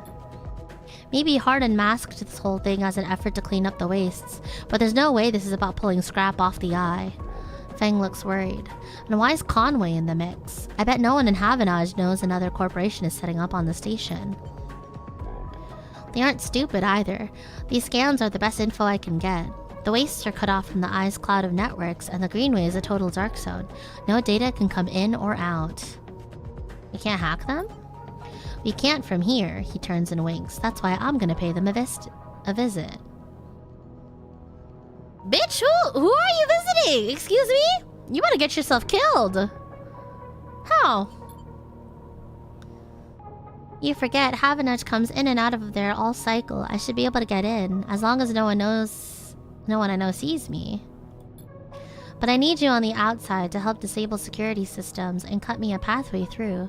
There's no cloud access, but if I can get inside, I can open up the nodes in their network and we can work in tandem. It's a massive facility, buried deep down there. Miles of corridor and ventways wrapped around cargo bays and hangars, so it'll take more than a few cycles to work through it. But as long as you can keep them off my back, I know I can rip what we need out of there. He pulls a handful of ripper worms from his pocket and hands them to you. These are the last of my little helpers I managed to salvage, so make them count. I modified them slightly. This time they'll feed their data threads back into the system that they were tunneling into, creating a nasty little feedback loop.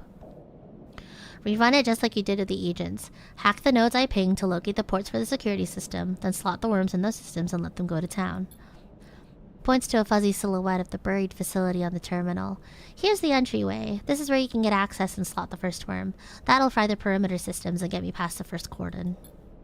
What I need from you is to keep your eyes on the facility after you kick things off.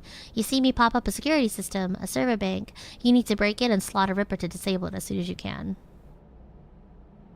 Okay, and if I don't? Ben gives you a hard look.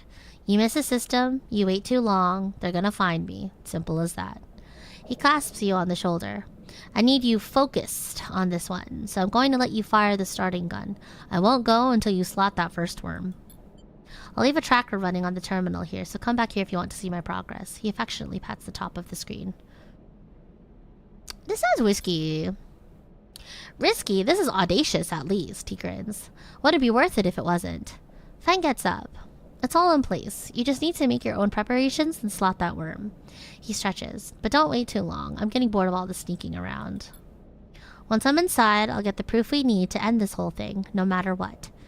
He crouches to check the terminal. We can't take longer than 6 cycles on this thing. Remember that. Oh.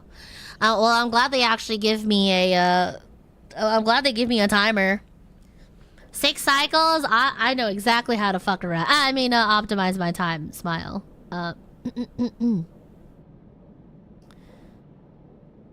If I get caught, or you can't reach me, or you run out of time, there's one thing I need you to do.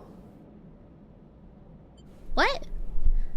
You heard what? You didn't hear anything. I don't know what you guys are on about. Anyways, I'm gonna get some pizza after this. Don't talk like that. You take whatever I have managed to pull up at that point, all the data, and you slot that stuff straight into the relay I've set up here. He points to a pile of servers and terminals, hooked into the dock with cables as thick as your arm. I repurposed the dock's SOS broadcast system to beam out whatever you put in. Anyone with a terminal, a slate, or a server on the eye will see it. That means Havanage, Yetagan, the hub, everyone. No matter what, Hardin isn't sneaking away this time, he grins. I've got a bit more to do here, but the moment you slot that first worm, I'll make my move. He gives you a parting smile and turns back to the terminal. The nerves hit you as you make your way out of the service dock. Time to prepare yourself.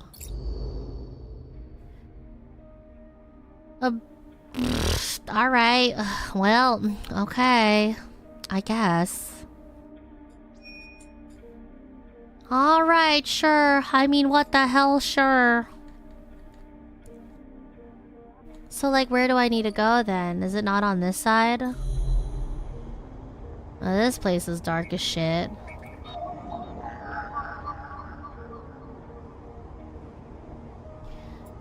Okay, well, there's a couple of other stuff that I would like to unlock first. So once we do that,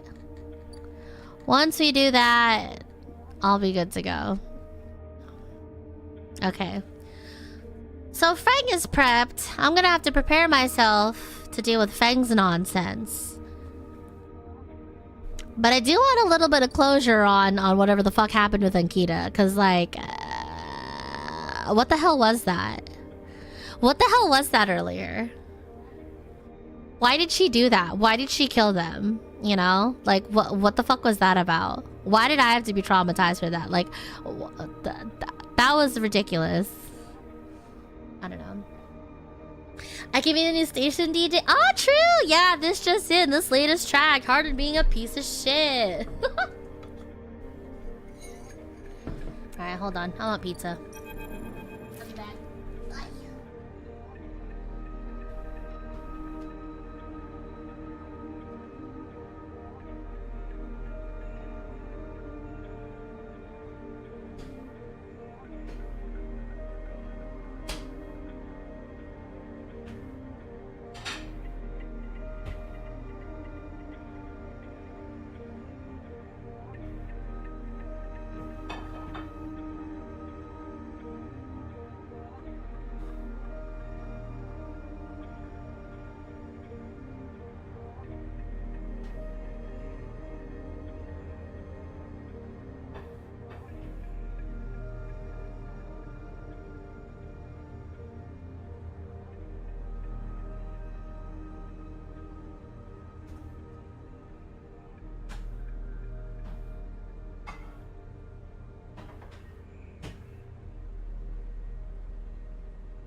Put a kick me, post it on her back. I bet she loves that. Bitch, I'll punch you.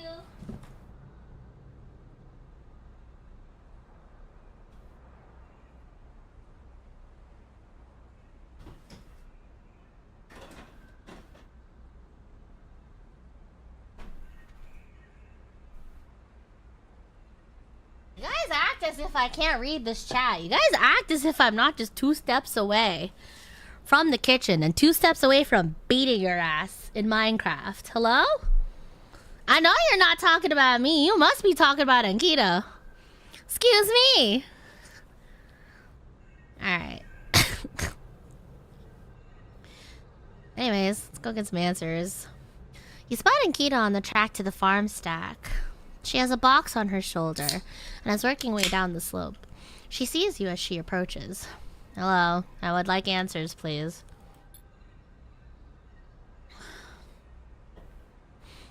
Neither of you speak for a moment. She looks tired, pale. Her hair is tangled and clumps of dirt cling to her armor. You both eye each other.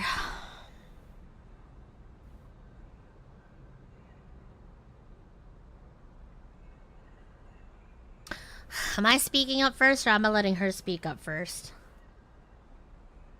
I don't know what the right of play is here.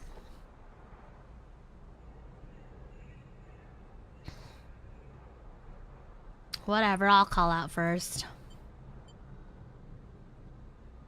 She holds up a hand. Sleeper. Takes a deep breath. I'm sorry for what happened. Truly I am. She looks down. I'm sorry you ended up in the middle of this, when all you have shown me is kindness. She rubs her face. I'm sorry. She seems to be really apologetic for what she's done. I'm kind of curious. I'm gonna let her speak, because I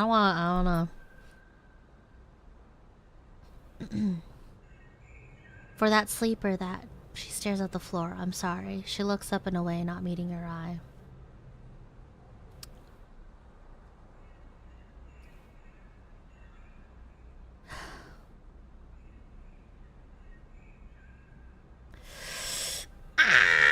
I don't know what to say here.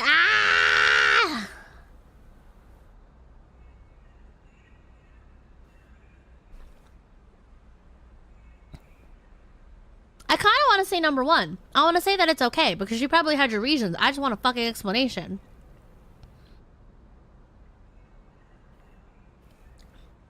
Because why did you kill that sleeper in front of me? Fully knowing that you were bringing a sleeper in just to take another sleeper out. Mind you, I probably don't have any sort of obligations to another sleeper.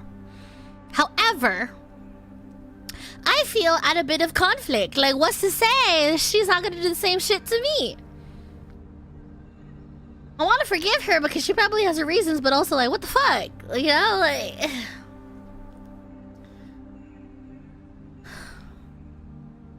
Because it's not my place to condemn her. It's not. But also, give me some answers, bitch. Give me some answers. She nods, then looks up to the stars. I've never... She stops herself. Thank you. Ankita shifts the weight of the box on her shoulder. I've been preparing for... She grimaces. Look, she sighs. Can you come with me? It's easier if... Lead on. Lead on. What do you got? What do you got? What do you got?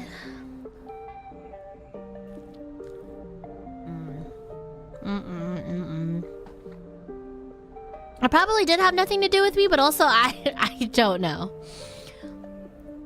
I don't know. Ankita leads down the dirt path between the pillars. There is a wind passing through the greenway, a quirk of the air currents the biosphere maintains, and it ruffles the leaves softly. The sound makes the silence more obvious, more complete. You try not to think of the last time you were here. You've been trying not to think of it for the past few cycles. The image of the sleeper, sprawled, twisted open, connected to the ship mind, has been hard to forget. You realize Ankita is leading you back there, back into the drum at the center of the stack. You pause, trembling a little, at the threshold. She turns. Girl, what are you doing? She looks at you with empty eyes, what needs to be done. You stand on the threshold and look up at the tanks, green and wet, some glowing with flickering glow lamps. You look down at Ankita, suddenly so small under this hulking ruin, the smallest she has ever looked. She places the box down. Okay. You follow Ankita into the stack through a low tank, entering the drum at ground level. It's just as beautiful as you remember, but it barely touches you. Instead, you check the apertures of the tank for the glint of a weapon or a shadow among the moss. Ankita stops and you look down. The mossy island at the center of the tank is clear now, the equipment cleared away.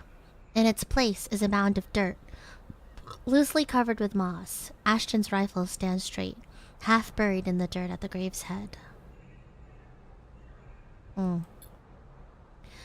I buried them together, Ankita says without turning. You both stand there in silence for a little while. You think of questions you could ask about Ashton, about the sleeper.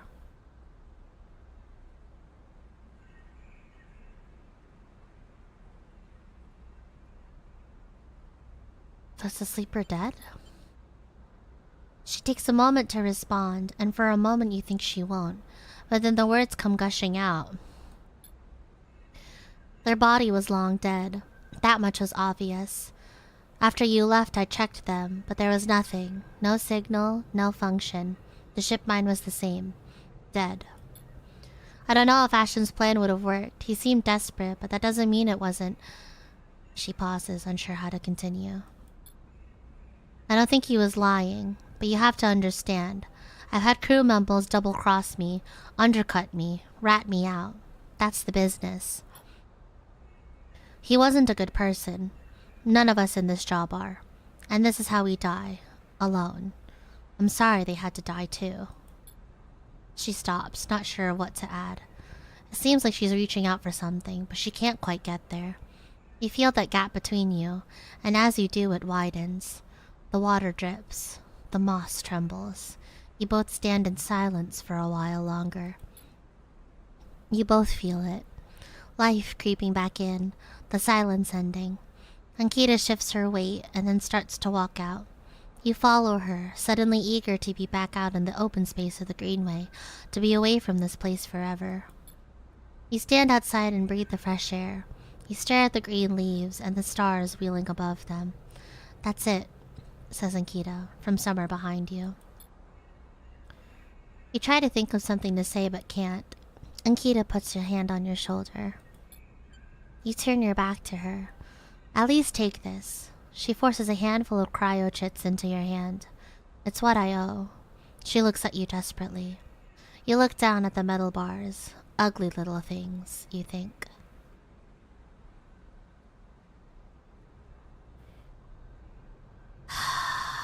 Yeah, I'll take them. I don't want it to feel like she'll owe anything else to me after this. So, I don't know.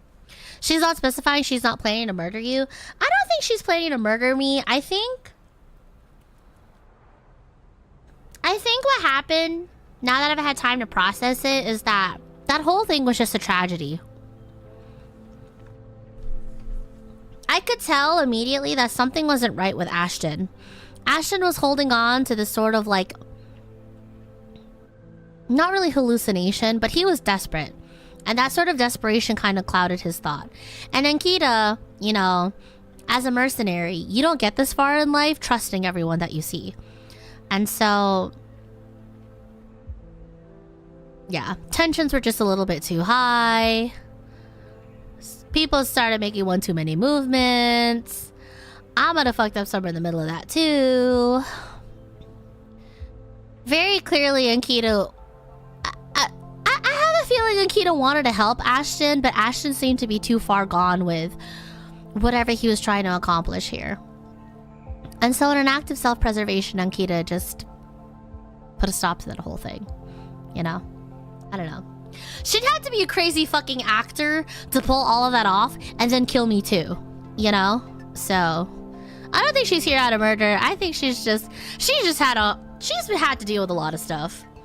And I don't know. I tend to be a little bit more empathetic towards that because Lord knows we don't have the best backing to us too, right?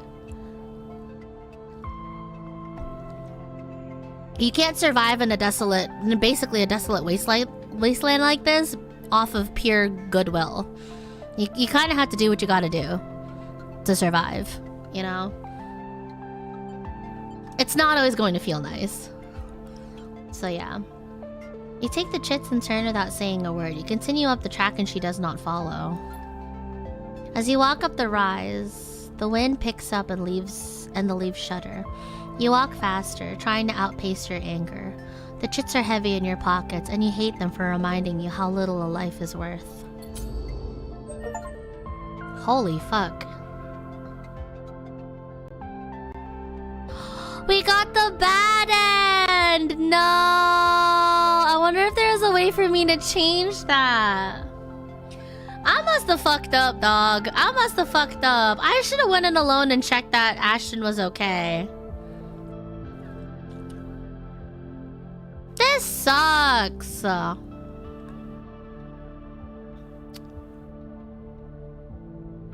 can't save scum too. I can't save scum and play it out because it's also been a handful of cycles too. Well, time to live with the consequences of my actions. So there probably was a chance that we could have saved them, but probably not, you know? I just can't imagine that thing going any other way, I guess. Man. I'm sad. I fucked up, I think. I think what I should have done is probably scoped it out myself and talked to Ashton myself. But then Ashton could have killed me too, maybe. So I don't know. I don't know. Well, looks like that's the last of Ankita. Terrible. I have a terrible feeling that we could have prevented all of that. Ah, fuck. I was thinking to myself, maybe I should scope things out by myself. I should have tried to talk to Ashton myself first. But like, I didn't know. How was I supposed to predict the future that would have gotten someone killed? Would have gotten 2 people killed. So sad. God damn it.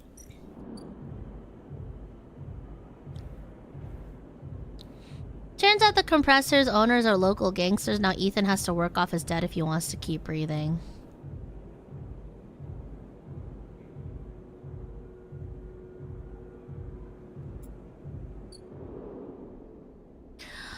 What if I don't want to help Ethan out, though? What if I don't want to help Ethan out?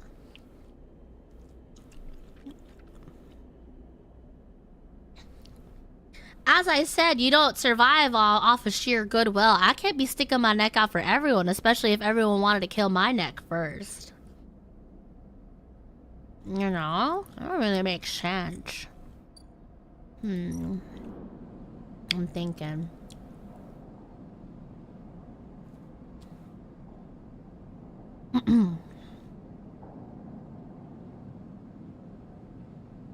Ethan says Maywick is on the way. You need to leave the station, get protection, or disable your tracker before they arrive. Okay.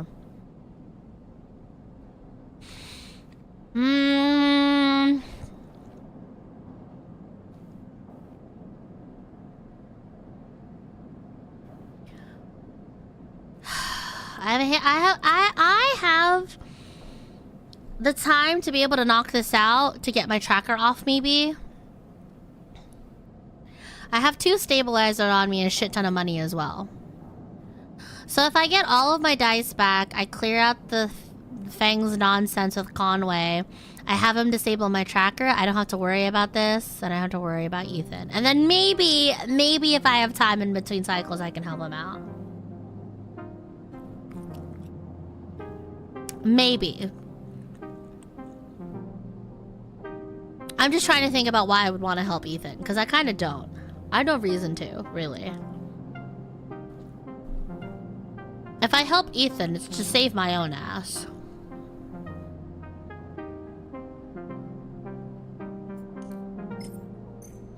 I don't know.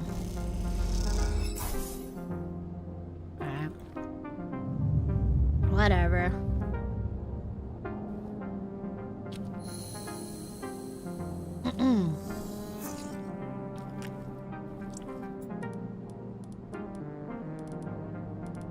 This isn't great.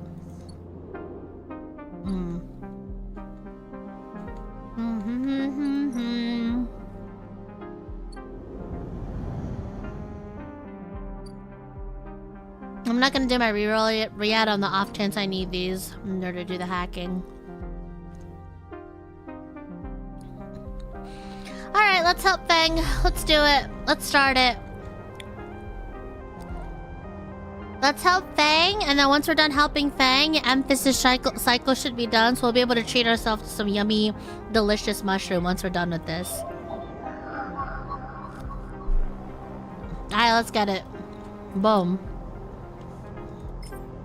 Boom.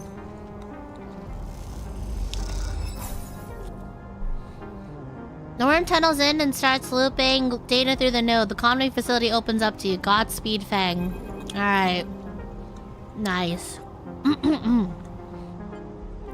As you slot the worm, a thread jumps up out of the facility. It unspools in front of you, releasing its data like the ink and water.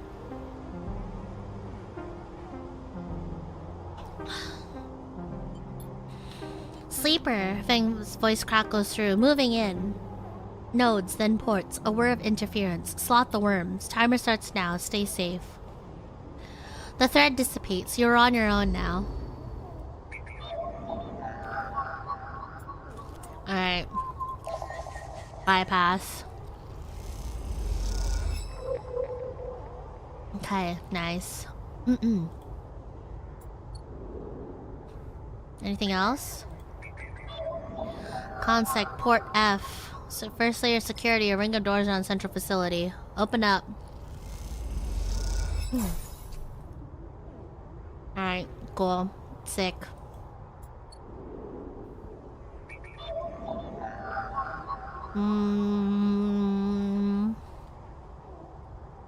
Both the S layer nodes need to be attractive if the port will be open. Is there time? Okay. So bypass this.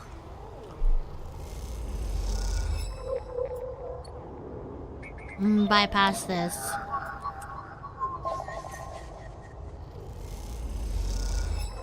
Oh god, am I gonna need another cycle to actually complete this? Holy shit. I'm gonna need a couple of cycles to actually finish this, damn.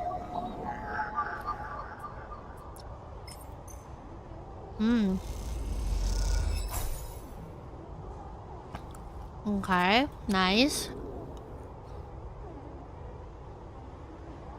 Are you kidding me? Okay.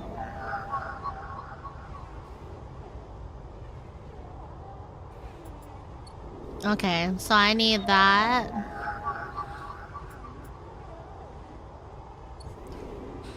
Why is the security so tight?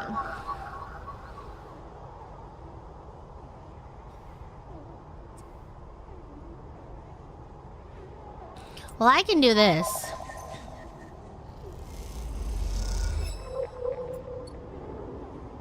I can do that. But I need to, I need to EVE is the thing. Thanks, progress. Okay. I'm fucking clearing this shit, though. I'm nailing this shit. Right, time to sleep.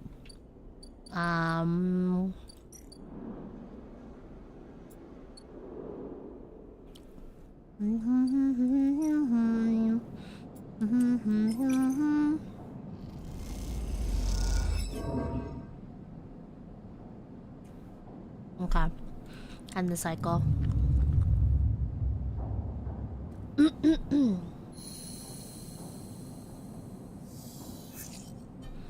Oh, okay.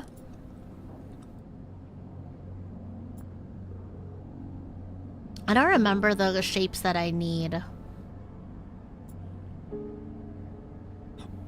I don't remember the shapes that I need. I definitely need one of these. I definitely need one of these. And I think I need one of these too. Can I get gear roll caps maybe? Emphis! Alright, Fen can hang around a little bit more. I want to say hi to my bestie. Hi, Emphis! Emphis! I missed you! Wow, I missed him so much. Maybe he'll give me big energy after this too, and then I'll actually be able to tackle this. Here we go. Emphis is preparing the gyro caps. He's had to heavily adapt this recipe, he says, but the smell is already incredible. It emanates from a strange purplish white bulb you have never seen before, and he is slicing it finely. He brushes and slices the mushrooms and then places them in the wok with the sliced bulb and the oil. They caramelize there in that well-worn crucible. He adds liquids, transparent and opaque, and then turns down the heat. A sprinkle of leaves is the final touch. Yay! I'm so excited. We have a moment, Sleeper, he smiles. Do you have a story? Something in the scent of the food gives you a feeling of nostalgia, something distant and melancholic. It seems like the story should match that feeling somehow, and maybe you will feel better for telling it. Recall your oldest memories. You start by explaining that when you are emulated from a person, many of your memories are left behind. Perhaps it is an intentional part of the process, a way of keeping sleepers ignorant and malleable, or as perhaps it is a side effect of the imperfect emulation. You admit that you don't really know. What you do know is that some memories survive, and that on occasion they come back to you, like shadows passing overhead. Oh. You detail one recurring memory, which despite returning to you with enough regularity for you to think it's familiar, it always fades as quickly as it arrives. You struggle to explain the feeling of being whole for a moment that comes with this memory, and then how that wholeness slips away to leave you feeling like you have forgotten something important, but just can't bring it to mind. Emphis nods throughout, cooking as he does with deft and skillful movements. You start to trail off when you realize you can't find the words to explain how the memories you do have feel like both yours and someone else's at the same time, and how that always fills you with a certain sadness. The sadness of remaining forever unknown, even to yourself. Emphasis finishes cooking and meets your eye. I'm sorry, Sleeper, for your troubles. He puts the wok to one side. I appreciate you sharing with me. He smiles. I hope it lightens you a little. Yay! I love Emphis. Hi, Poor Cake. What's up? He passes you a bowl and heaps the gyros into it, their yellow color mixing with the pale sauce and whirls and blooms.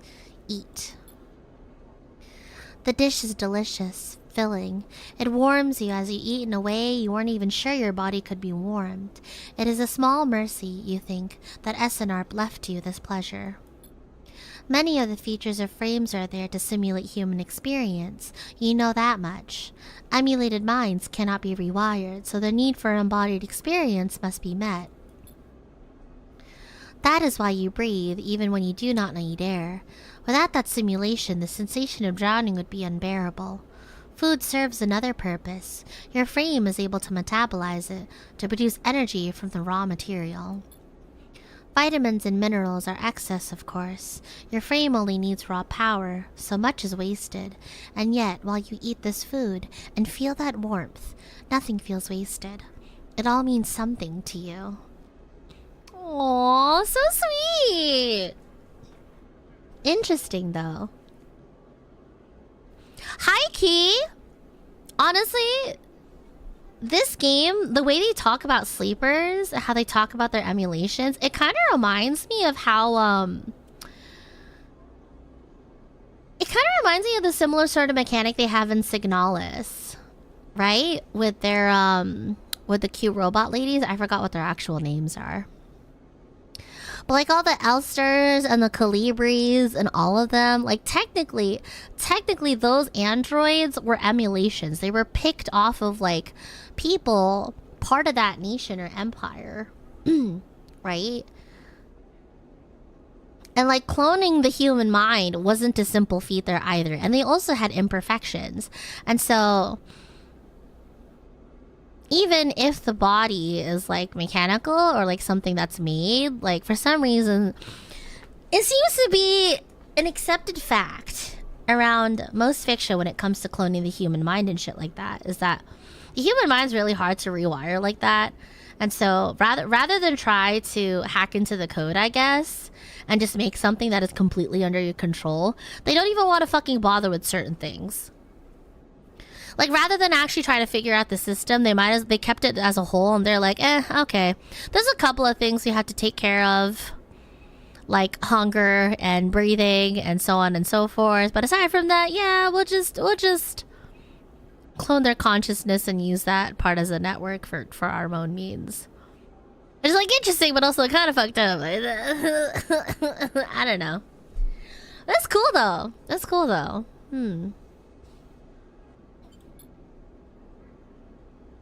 As you finish, Emphas takes the bowl, the last of his cleaning. He smiles at you, and neither of you feel the need to say anything more. Instead, you simply exchange nods and walk your separate ways back into the bright market, somehow changed.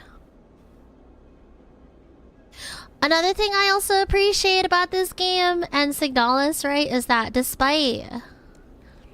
I mean, it's basically the whole cyberpunk aesthetic to begin with, right? Like, what necessarily makes you a person, right? Because people don't necessarily have to be human. But being a person is somewhat similar to just the human experience. Like, whether it's human, whether it's alien, whether it's like android or somewhere along, you know, in between those lines. At some point, everyone like, there's always a craving for connection.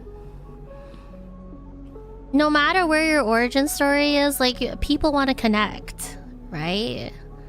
So I don't know, it's cool. I don't know.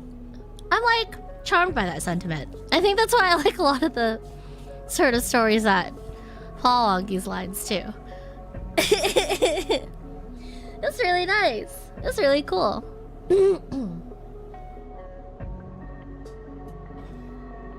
But yeah.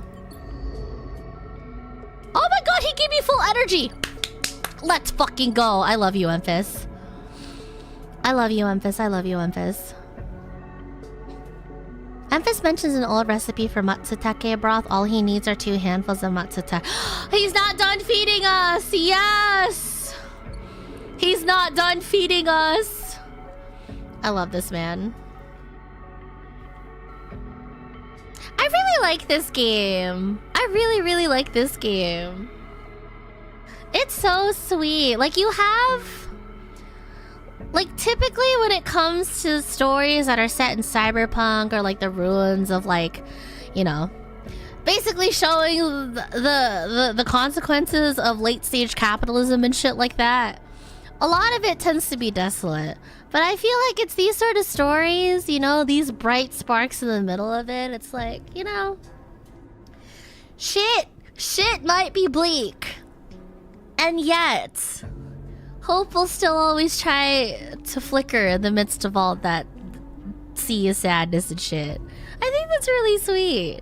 I really like that. I'm so touched. Oh my god.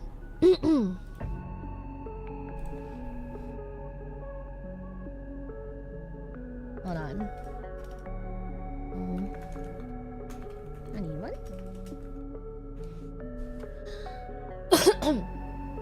It's so sweet. I'm so touched. I have the same sort of feelings with Tala too, because Tala is also along that same lines as well. Like Tala's our goat. Tala is my fucking goat. If you weren't here in the last one, she's another character that I'm really fond of. Like, she just wants to make her place on the eye a better place for everyone around her. She's so sweet. Okay. All right. I got a message. Hold on. Her worm.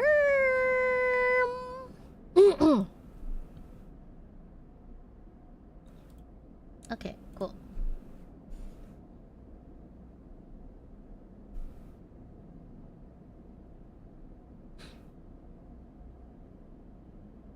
I just got a message from Ryoma. It looks like they need one for rank with him and Claude.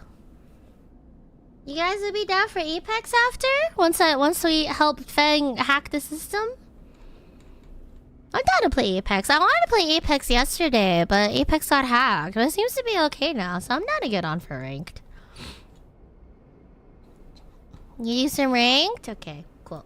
Give me like 1 to 2 games. Finishing up the...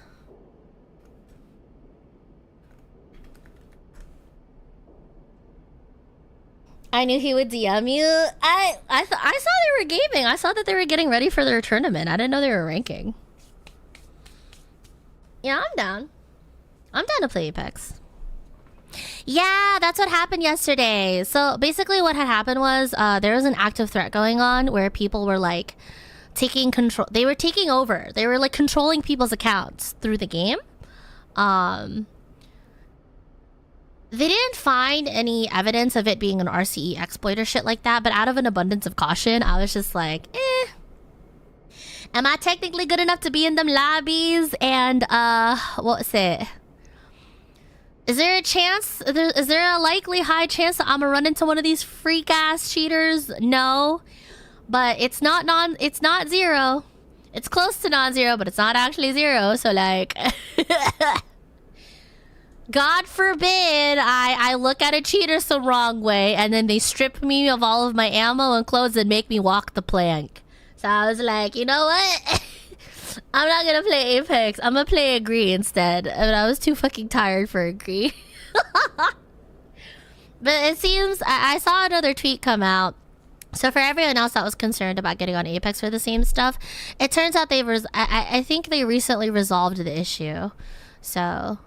yeah, they managed to get it under control and they managed to clear out that issue. I can't say we still won't run into cheaters, but we'll see. we'll see. Yeah, cool. Alright. We'll play Apex.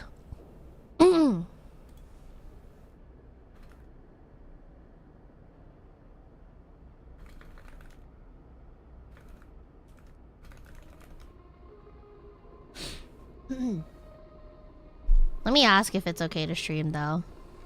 Or maybe I don't stream. Maybe you guys could just watch via Ryoma's stream. Let's see. I'm just playing rank with him anyway. Alright. Alright, let's go save Fang's ass. And then once we're done saving Fang's ass, you can save Ryoma's ass. Per the note. Kidding. Yeah, alright. What are we doing over here? What are we doing over here? Alright, let's help him out. Alright, hacking into the mainframe. Okay. That one. It would be my streamer luck. It would definitely be my streamer luck. Sometimes I see the darndest things and I'm just like, I don't know if I'm insanely fucking unlucky or I'm just insanely lucky for being able to grab this. Like, it has to be streamer luck. Sometimes the streamer luck leads me to really nice people and other times it leaves me royally cucked. It just leaves me to die. We'll see. Alright, final layers of control. Boom. We're hacking into the mainframe. Further and further down we go. Oh, shit. A threat from the facility cuts through the cloud like a hairline crack of light. That's it. The final layer of security broken. Somewhere buried in the depths of the station, Feng is in control. He's slicing into the camera control circuits and piping out the results. The thread flickers and unravels into an image, a scene, 2 figures in a room, one sat, the other pacing. The pacing figure resolves into Hardin, the unmistakable superior posture, the shock of grey hair. The second figure features don't seem to resolve, they are vague, unformed. A problem with the data perhaps? You look closer. Then you see it, the figure is a proxy. Perhaps you should have expected it from Conway, a corporation whose very existence is owed to automation. The proxy is a machine, designed to be piloted by remote connection, someone elsewhere in the system puppeteering it with their own body, speaking so that it may speak. The proxy sits impassively, or the Conway executive that is piloting them does, from the distant safety of some ship or orbital colony perhaps. We can move forward, there's no doubt, Hardin is saying. The reclamation teams are almost ready, and after that, I will make the declaration. Nothing has to change. The proxy leans forward, its movement stilted, uneven, as if its body was being refracted through water. But things must change, Hardin. We need further assurances. I have been informed of a breach in one of the closed networks in the low end. You have been careless. Hardin waves the accusation away. We have been stretched. A breach was detected, yes, but no data of value was lost. Our board is concerned, Hardin. A drop in our value would be unwelcome at this time. The proxy leans back, its posture dominant. If the reclamation of AE-1 is contested, then we could be drawn into a compromising legal position. Hardin approaches the proxy. There will be no contest, not from Solheim, who cannot muster a defense, not from Havanaj, who will fall into line below me. He crouches in front of the seated figure, eye to eye, and the people of the station, refugees, gangs, spacers, all either opportunists or degenerates. Havanaj is no longer strong, no longer united. No one here believes in Erlin's vision, nor has the strength to enact it. I sat across from him at the negotiating table. He was forceful, eager, weakened by his ideological conviction perhaps, but a great man nonetheless. This place no longer deserves to bear his name. The eye is crippled. It cannot survive. It is a ruin filled with squatters and outlaws. They will be lucky if it still spins in 100 cycles, Hardin stands. You will move forward with the reclamation, because otherwise you will lose your advantage in the system. Without your advantage, you will lose claims on the remaining palladium. Without the palladium, your factories will go dark. He pauses. Do I need to continue? One moment, comes the response from the proxy, and its head drops to its chest. Hardin steps back and paces once more, awaiting the discussion taking place elsewhere in the system. You watch Hardin as he paces, as he considers his future. What goes on within a mind like that? In the mind of man who would burn all those around him for a path to some unimagined golden end. The proxy lifts its head. We are happy to proceed. We will legally claim the station formerly known as Solheim AE-1 as salvage within 6 cycles. Havanaj is to assist with the transport of the illegal residents to Conway housing and labor facilities. This man is evil! This man is fucking evil! I don't like that! We have to kill this guy! Chimes, we're gonna have to kill this man! Or at least stop them from reclaiming the part of the system here. The proxy judders to its feet. Conway will also reclaim 70% of the raw output of the reclamation process after losses have been accounted for. Hardin nods, I accept. The proxy reaches out to shake his hand like a marionette, then the recording loops. You watch it play out for a second time, gripped by a horrified fascination. There is a bluntness to the conversation, to its blatant disregard for humans as anything other than objects. Things to be moved, to be used, to be fed into structures, crushed, and losses accounted for in the cells of tables, the margins of ledgers. You realize now that you are no different than anyone else on a station in the eyes of the people in that room, and those like them. Each body here can be recast as a piece of property, a tool, an expense, an acceptable loss. In one moment they can be named a citizen, celebrated, protected, and in another the very idea of citizenship can be used against them. That is what it means to live in proximity to a system like this. No longer, not while the eye spins. You gather the recording, pack it into a polygon of purest light, then you drift down into the service dock like a falling leaf and find the relay. It only takes a second to place that polygon of data, that recording, into the relay system Feng prepared.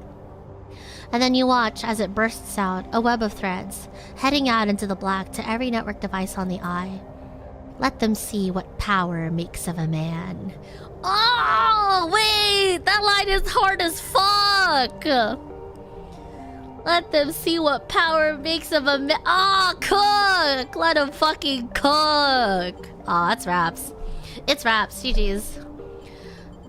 God willing. God fucking willing. Yay! Icebreaker cracked the toughest security system on the eye. Yeah, we did that. We did that. Say that. Nice. Cool. Alright, let's go play Apex.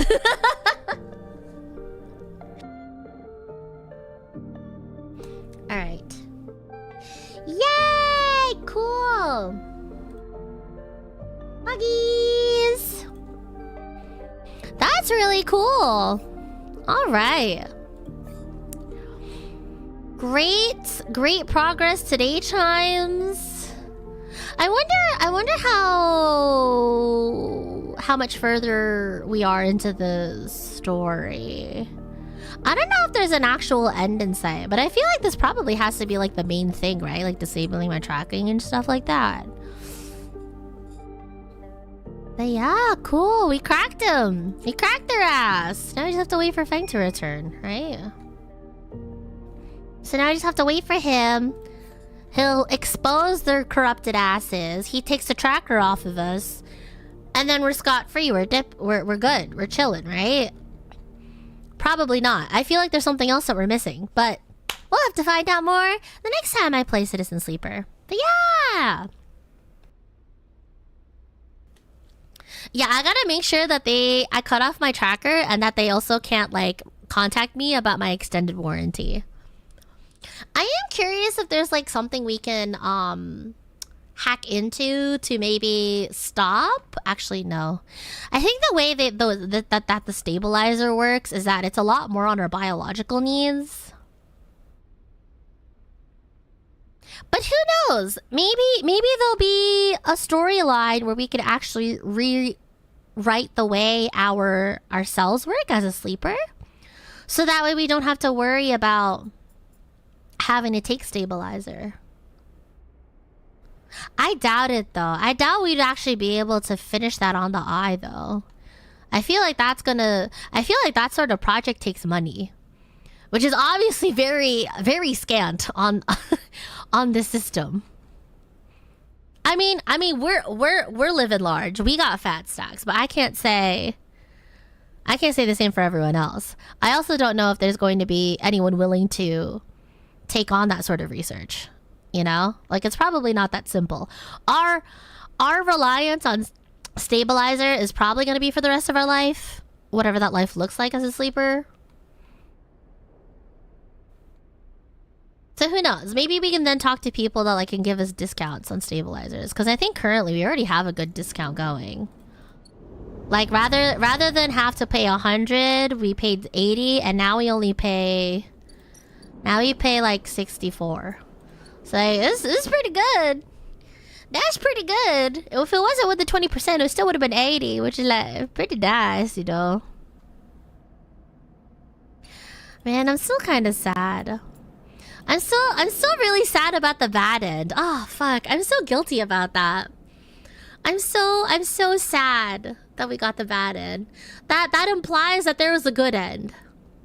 There was a way to see everyone be alive. And I buffed it. I fucking buffed it. Damn. I freaking buffed it. I don't know. I might do a revenge playthrough. We'll see. We'll see. Okay. Alright. Well, I could finish out my dice, but also I think I have to put up a waiting room. So I'm going to go ahead and put up the waiting room. I'm just going to reuse the thumbnail that I didn't get to use yesterday. I think that'll work out. But yeah, maybe in another life. May I ask what this game is about? Yeah! Okay, so Citizen Sleeper, it is an RPG. It is based off of, well, it's inspired, the game's mechanics within it is inspired by a TTRPG, a tabletop RPG called Blades in the Dark. In Citizen Sleeper, you play someone a sleeper. They're basically a cloned conscious. They are a cloned consciousness from someone who basically sold their life to big evil corporation. And yeah, you, the one you're playing, decided to escape for one reason or another, and you escape to a place called Erlin's Eye, which is this whole system. And it's basically like a it's a place where a bunch of other refugees have hung out in. It used to be a bustling space colony at some point, but that fell through. And so yeah, you just, it's an RPG, so it very much follows along the line where like the story is what you make out of it, you know? Ultimately, you're trying to survive, and ultimately you're trying to get away from the corporation you're running from. And yeah, depending on who you run into and who you talk to, you can either better and or you can better those chances and or maybe meet your doom faster. Kind of depends. Yeah, it's a ton of fun. I'm really charmed by all the character designs and like the story and the music. Yeah, it's great. It's great. It's honestly, it's a really chill game to like kick back with and like get to know such charming characters. But yeah. Alright! Great progress today. Great progress today. But yeah, Citizen Sleeper did so well, they have a sequel too. And the sequel even like... The sequel is actually tabletop Blades in the Dark mechanics as far as I'm aware. Yeah. Super cool. Really enjoy it. If you guys are interested in having character-driven stories and plot lines and things that you can follow, I highly recommend Citizen Sleeper. Also, the soundtrack is a banger. But yeah. Okay. Let me just make sure. Can I save? It's time since last autosave, 208 seconds. Okay, yeah. You can save. I think that's saved. I think that's saved. Okay, cool. Yeah. We did it! Otsu! Alright, gang. That was fun. Alright, give me a hot second. Give me a hot second to get the waiting room up. But yeah, we're gonna be hitting the late night. Hi, Novel! By the by. Yeah, we're gonna be hitting the late night EVE.EXE stream. What is it? There you go. EVE.EXE Legends. Here we go. I like it! I like this game a lot! It's really chill. It's really chill and it's really nice to kick back with it, even though I, you know, I got mildly traumatized, but to be fair, I think I just fucked up. I think I just buffed it. But that's okay. Surely the next time I pick this game up, I'll be able to be more conscientious. I'll have a little more thinking. I won't take too long to pick this up again, and so I'll actually remember where I am and I don't panic, and maybe we can avoid killing anyone else. Or getting people killed. So I don't know. Yeah, another story or another game I've been thinking about playing recently is Disco Elysium. I played Disco Elysium before. I think I sank like 8-ish hours into it, and I like that one too. I was actually thinking if you guys enjoyed Citizen Sleeper, then I'd probably do Disco Elysium. Because Disco Elysium also tackles a couple of different topics too. But I just don't know if I'd stream it though, is the thing. Maybe if I do, I'll stream it as like a members game? Nursery game? Yeah. I'm just gonna say late night ranker sins. Alright. Ryoma. And Claude, I think they're still playing, assuming I'm not at take too long. Okay. Ba ba da ba, ba da ba ba ba. Yeah. Okay, cool. Nice. But yeah. I've always been interested in giving Disco Elysium another shot because I really enjoyed it from the first time I played it. But yeah, I don't know. I don't know if you guys would be interested in it. I also don't know if it's the type of game you can actually stream. I mean, it is if you're like that type of streamer, right? And like, to be fair, I've been marketing myself as like an FPS/variety streamer, and so it's just be nice to have something like that to like wind down with for the week. But like, I don't know. If you guys are down for a Disco Elysium stream, then I'm down to like... Maybe I'll do the first 1 or 2 ones like public, and then the rest I'll gate off to membership only. Because again, I just don't know if it would fit my quote-unquote branding, even though my branding here is literally just me doing whatever the fuck I want. So we'll see. We'll see. But yeah, we'll see. I don't know. We'll see. What's up, Gan? What's up? I'm getting on EVE.EXE. I'm getting enlisted. My friends are asking for a sistication, aka for a third. Whether they want a useful third or not, I don't know. We'll have to find out. But yeah. I might do a members only playthrough of Disco Elysium. I think I'd be more comfortable with that. So at least the people who want to see that, like I know you're there for that. So yeah, we'll see. I remember doing a run where they rolled for the worst possible choices on Disco Elysium, and I can't believe they allow us to do that thing. I think the wonderful thing about Disco Elysium, though, is that even the terrible options, you'll end up getting something from that. There's always something to gain. But alright, guys. Alright, y'all. Thank you guys so much for hanging out for Citizen Sleeper. We're definitely going to pick this up. If not next week, probably the week after, because next week it is ALGS. I do want to watch ALGS watch-alongs. I want to start with that. I don't know if I'll watch the whole thing, but I do want to watch the first group stage. And then if we end up surviving the first couple of group stages, I'm down to watch as much as we can. But for sure, I want to watch elims and finals. But in terms of actually watching the groups, we'll see.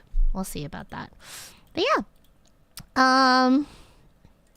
YouTube, I'm gonna raid you guys into the Apex room. Twitch, you can park it. But yeah.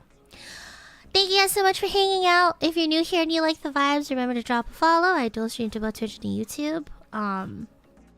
Yeah.